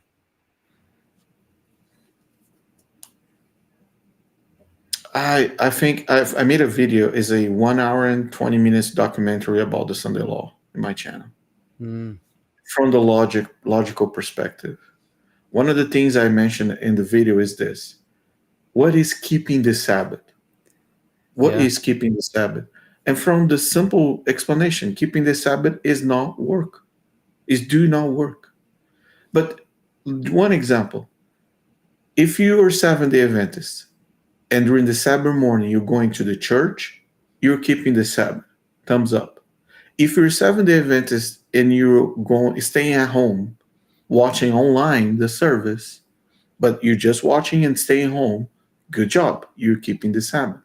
But if you're a Seventh-day Adventist and you watch the service in church, inside the church, or at home online during the morning, and go to your work, your shift in the afternoon, doesn't matter. You broke the Sabbath because you worked.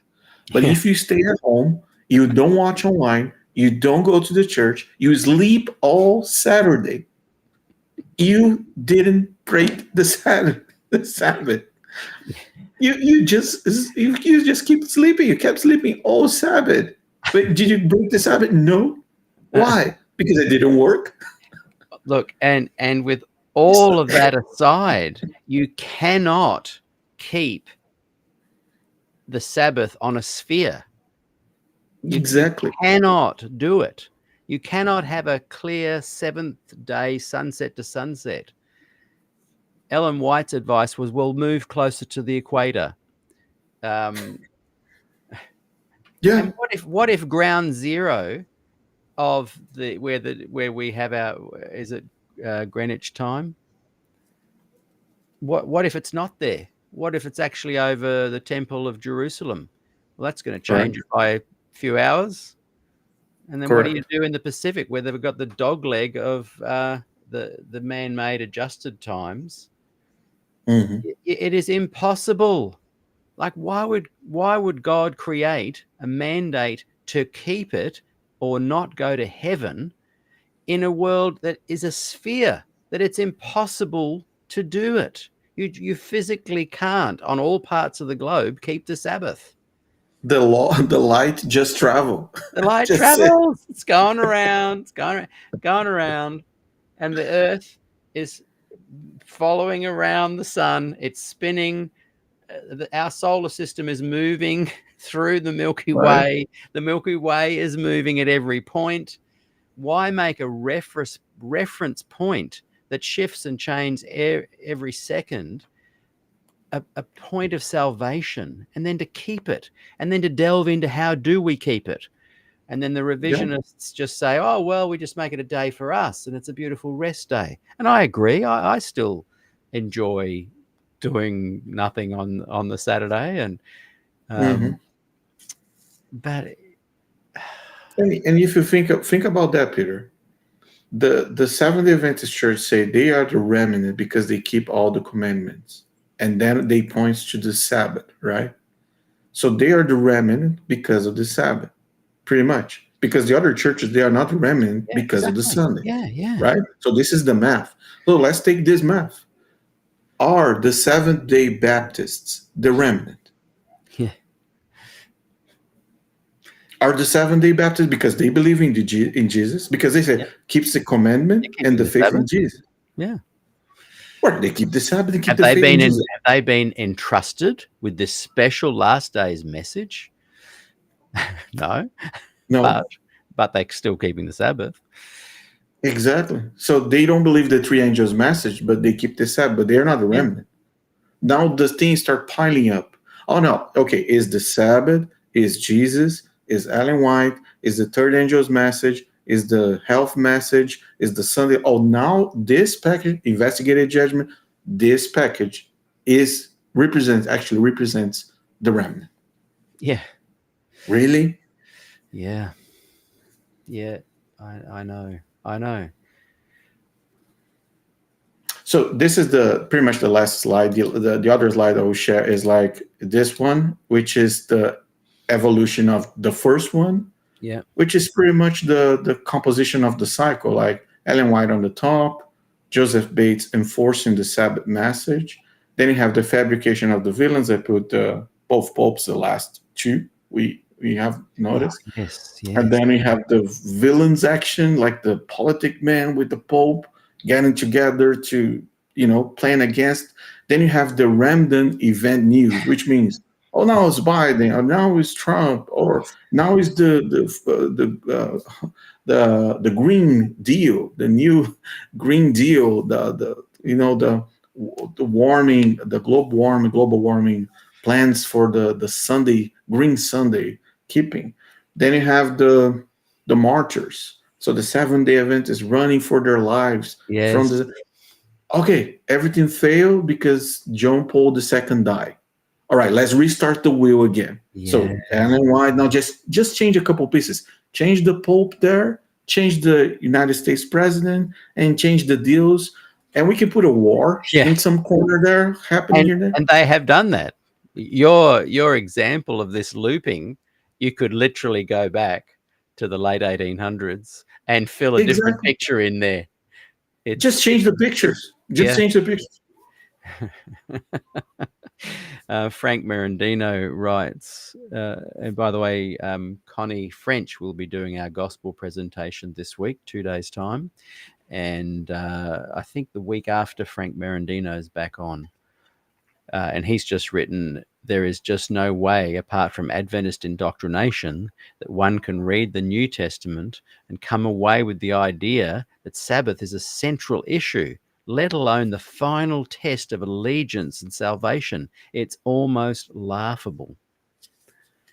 Yeah.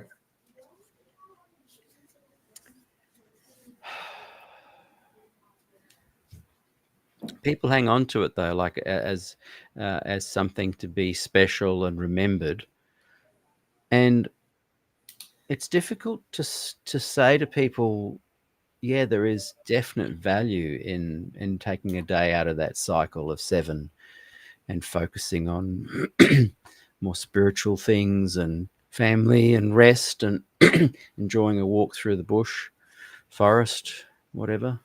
Yeah. It's okay to do that. But what we're saying here is that the Adventist Church officially, its whole reason for being, is to have risen up a group of people that have been entrusted with this special message that requires you to keep Sabbath in a different way to just having a nice rest and putting family. That's not how the official Adventist Church teaches. And whether you believe that or not, liberal Adventist, that's the brand that's buzzing over your head that everyone sees, because the rest of the world does get what the thrust of Adventism's message is. And you're putting your name to it. That's fine. But don't go all shock horror. Oh, but I don't have to believe that. And that somehow therefore diminishes your responsibility. Yeah. Yeah. You're part of the brand. You're keeping it together. You're arguing for it as a skilled apologist.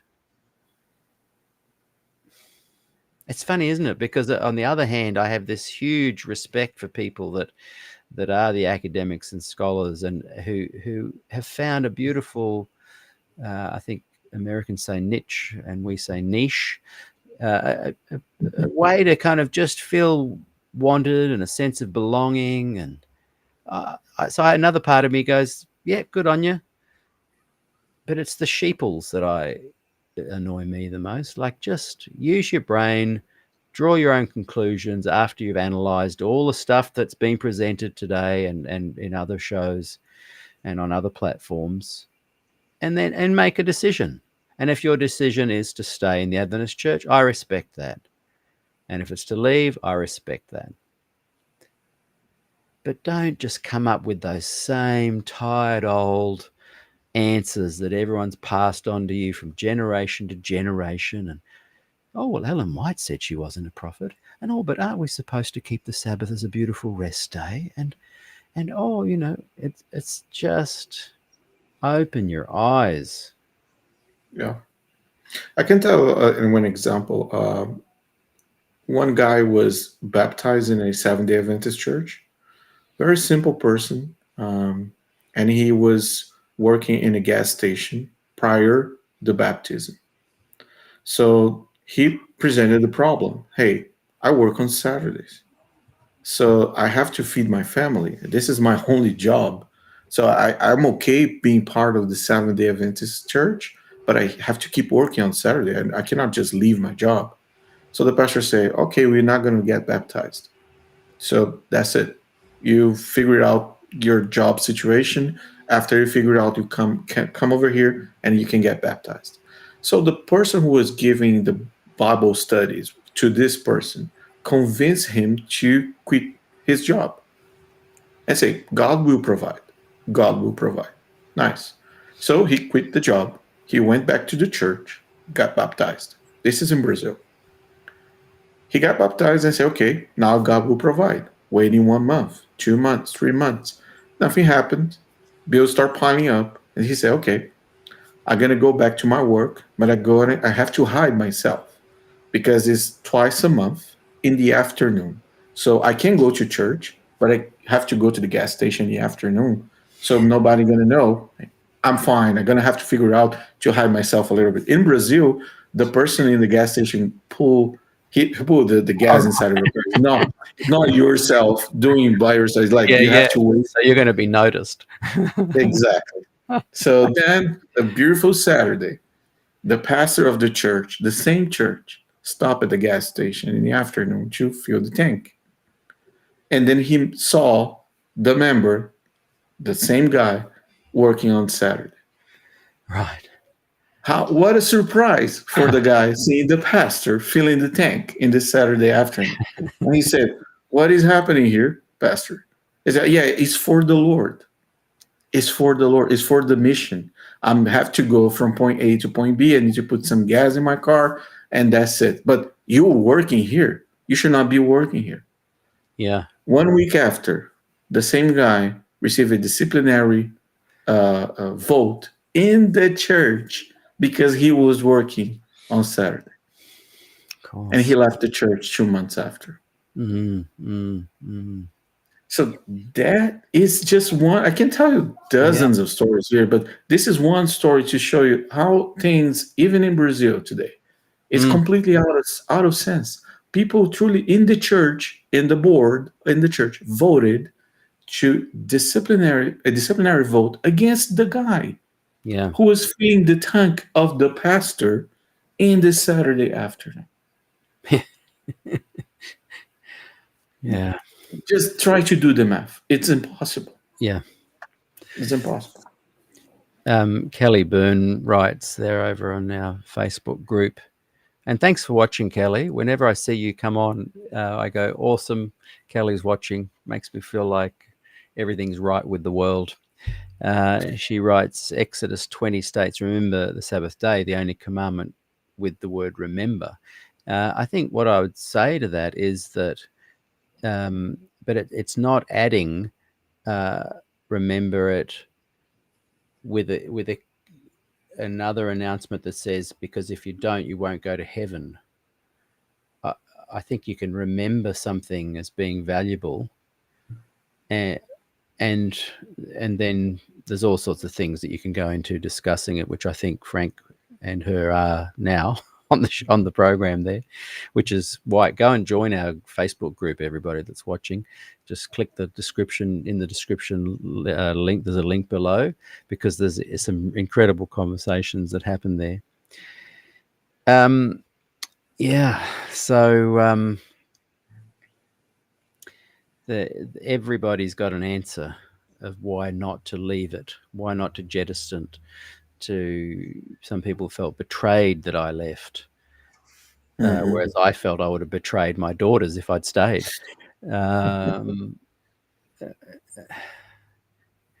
Peter, if I may, like, I see two groups of people who really are hit by the gospel. The group number one, there's two groups in the Seventh-day in this aspect. The aspect, like, people in the Seventh-day Adventist church, they really study the Bible. They read the Bible, they read the Sabbath school lessons, they watch the programs, they participate in the church, they do Bible studies, and they help people to believing that is the truth, right? So that is one group. There's another group in the Seventh-day Adventist church that they're there because of the family, generations. They're there because of the friends. They're there because they work for the organization. They're there because of the social connections, positions, etc. There's two groups. Like faithful Seventh-day Adventists, believing that they can read Seventh-day Adventism in the Bible. And they truly believe. They're faithful. I can tell my parents are part of this group. I have friends, they're only there because of the social connections and the business or whatever.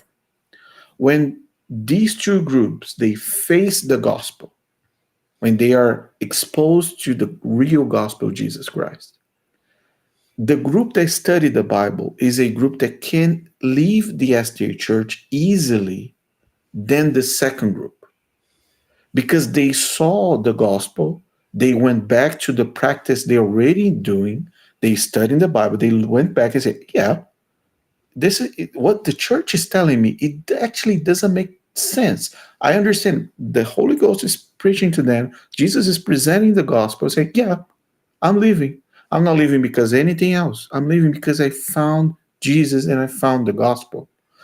The other group is harder to leave because they have so many connections, generations, business, job positions, influence. It is hard. They are not attached only to the Bible, they are attached to the community. So when they face the gospel, they say, all right, now the price is going to be heavy. The price is going to be high because if I turn my back, now everything I have in my social network, the people who help me, who feed me, who engage with me, are going to lose everything, because the person who is connected with the social, Peter, he knows when the time he turn back to the church, the people there will turn their back to. Yeah. It's a high price. Yeah, So it if is a you high read the price. Bible and study the Bible in the 7th day, it's fine. The chances are higher for you to leave.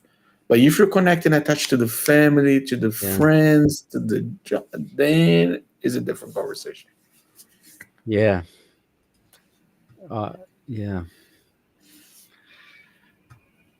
I had someone who would have called themselves a revisionist, a liberal, progressive, gospel Adventist, telling me I should have stayed, and they felt betrayed. And if I'd stayed, I'd be able to help them continue to bring these changes about.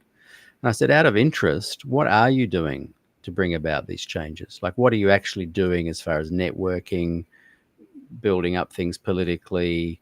What are you actually doing that's bringing about change? And he was involved at a high level of the Adventist church. So he had his, ear to the ground on it all. Oh, we've got stuff going on. We've got stuff going on that's going to bring about these changes. We were talking specifically about women's ordination. And I said, all I've heard from you guys since 2015 or whenever the no vote was that you support women in ministry, but you're not saying that you support women's ordination anymore. You're just speaking euphemistically, and you seem to only be speaking, not doing. What are you doing? Oh, we're doing stuff, he said. We're doing stuff. So he and I would catch up quite often, for a coffee or a cafe lunch, whatever. And I just kept drilling him. Just tell me one thing. I won't tell anybody. Just tell me one thing you're doing. And eventually said, okay, look, we don't. We've got nothing actually officially at play. There's no network, but we believe in change. We want change. We desire the change. And I thought, yeah, well, that's what I was promised for 40 years. The false hope. But you dig a little deeper, they're not doing anything anyway. Be patient. You wait and see. We've got plans. We're the ones providing all the money. Turns out they're not.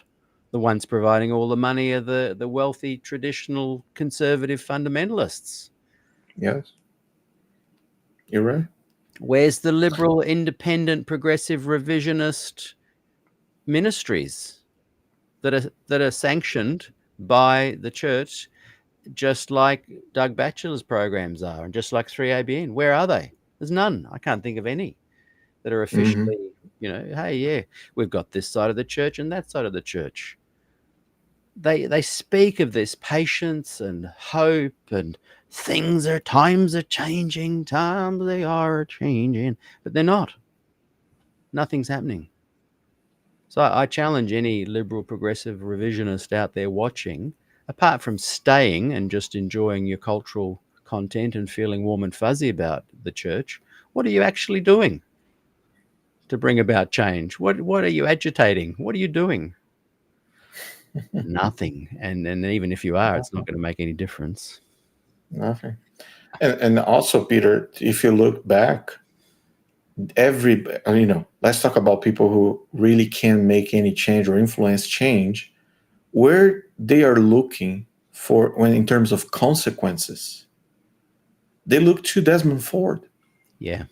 They look back. They say, if I raise up a little bit more, or if I talk a little bit more, I know how the thing's going to end. Because it ended very badly for a guy back in the days who just challenged. Just challenged. Just challenged 1 point. Yeah.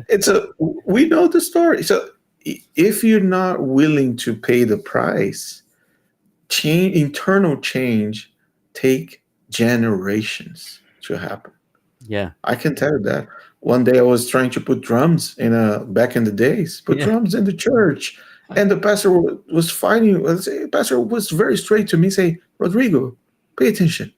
If you want to put drums, go put drums in your church. Go build your church. Yeah.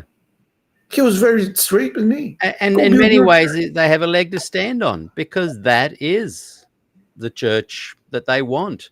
The traditional Adventists are way more cohesive, networked, financed, funded, and actually way more aligned with the core source teachings of Adventism anyway. Yeah. And things like drums or contemporary music and things like that, they kind of fall in with the pendulum swing of standards. But this idea of even changing Adventism's core, we are a special people that keep the commandments and are entrusted, and we have the spirit of prophecy, and the Lord's coming back any day. That kind of that's not going to change. In 180 years, people say, oh, Ellen White shifted and there was ebbs and flows and there was more of an understanding of Jesus. And yeah, but not to any great degree that indicates the full-on message that Ted shared at the beginning with the video that we played. There's special people that they want global, membership, global total member involvement. Yeah. He's not winning. He's always been there. Oh, I'm getting fired up today, Rodrigo. No, you're right. You're right, Peter. I'm sorry. It's maybe it's the PowerPoint. It's fantastic. You've really dug deep here, and lots of people in the comments. Will I take it off the screen? Is that? I just one last quick plug for you there. If people want a free copy of the PowerPoint presentation, it's easy. Oh, yeah. Rodrigo at rodrigoc.net. Send a message now to Rodrigo and he'll email it to you. You can have a good look through it. And if you want to check out his YouTube channel, you can go there to at paracuposamos /videos. Thank you, and Peter. We're getting lots of really fantastic comments, as always. And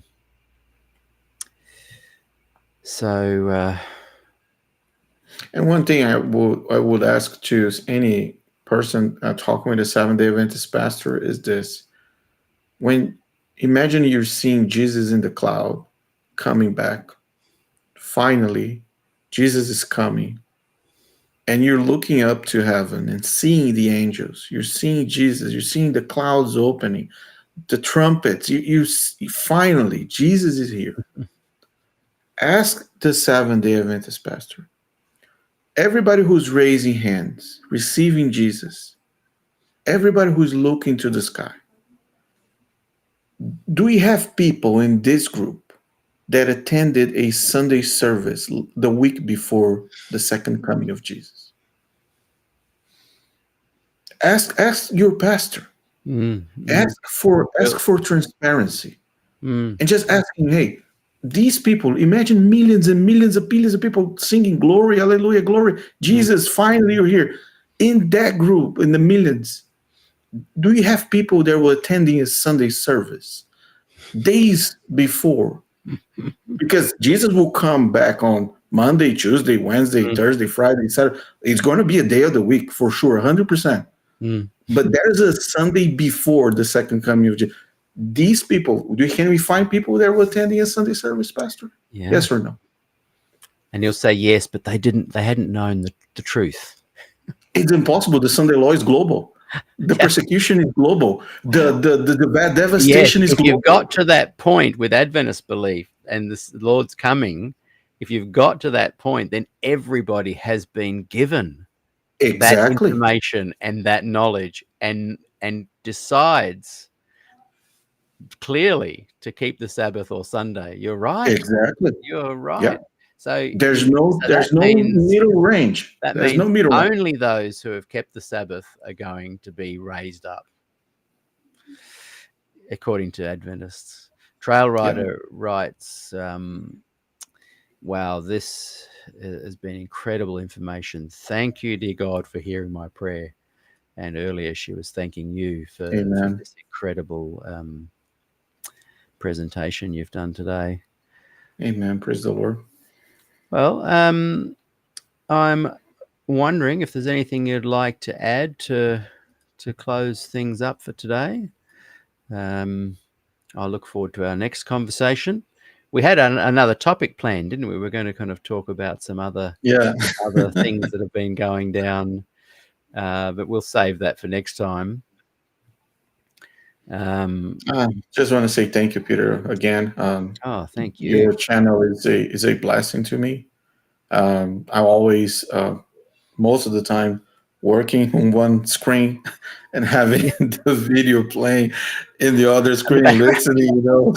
I pretty much, this is how I do, like just working in the and so many people who are really making the difference. You're giving the opportunity to the channel to bless thousands and thousands of lives. So I really appreciate your ministry, and thanks so much for your friendship. Thanks, man. I hope to get over that way again and we can enjoy another Mexican meal together. You, me, James, and Test the Prophet. Yep. And one day I will have my little mini documentary finished. I had these big ideas of, making it a proper little documentary with voiceovers and me coming in, making commentary, and there's, I think, 71 clips that I took, and it's just too much work. So I'm just going to put it out. I'll cut out the clips that are pointless and whatnot. So I'll just put it out one day. But it shows the reveal of Test the Prophet. So watch that, everybody. Oh yeah, you look out. We're going to reveal Test the Prophet. Okay, well, Rodrigo, until next time, my friend. And thank you, everybody, for watching. Quick plug for tomorrow, same time. Chris Smoot is going to be on the program. He currently is someone who specializes in leading international humanitarian efforts that engage communities, building infrastructure, and restoring a sense of normalcy to lots of individuals and families that are affected by disaster. He's been a long-term Adventist, is still an Adventist. He'd be one of these revisionist Adventists we speak of. So we might ask him some curly questions tomorrow. And if you're watching, you can throw some his way as well. But he's found a beautiful place within the Adventist church, and he's happy there. As I said, the next day, Connie French doing our gospel program, and love everyone to join us for that. Until next time, farewell, Rodrigo. Say hi to your lovely wife, and we will talk soon.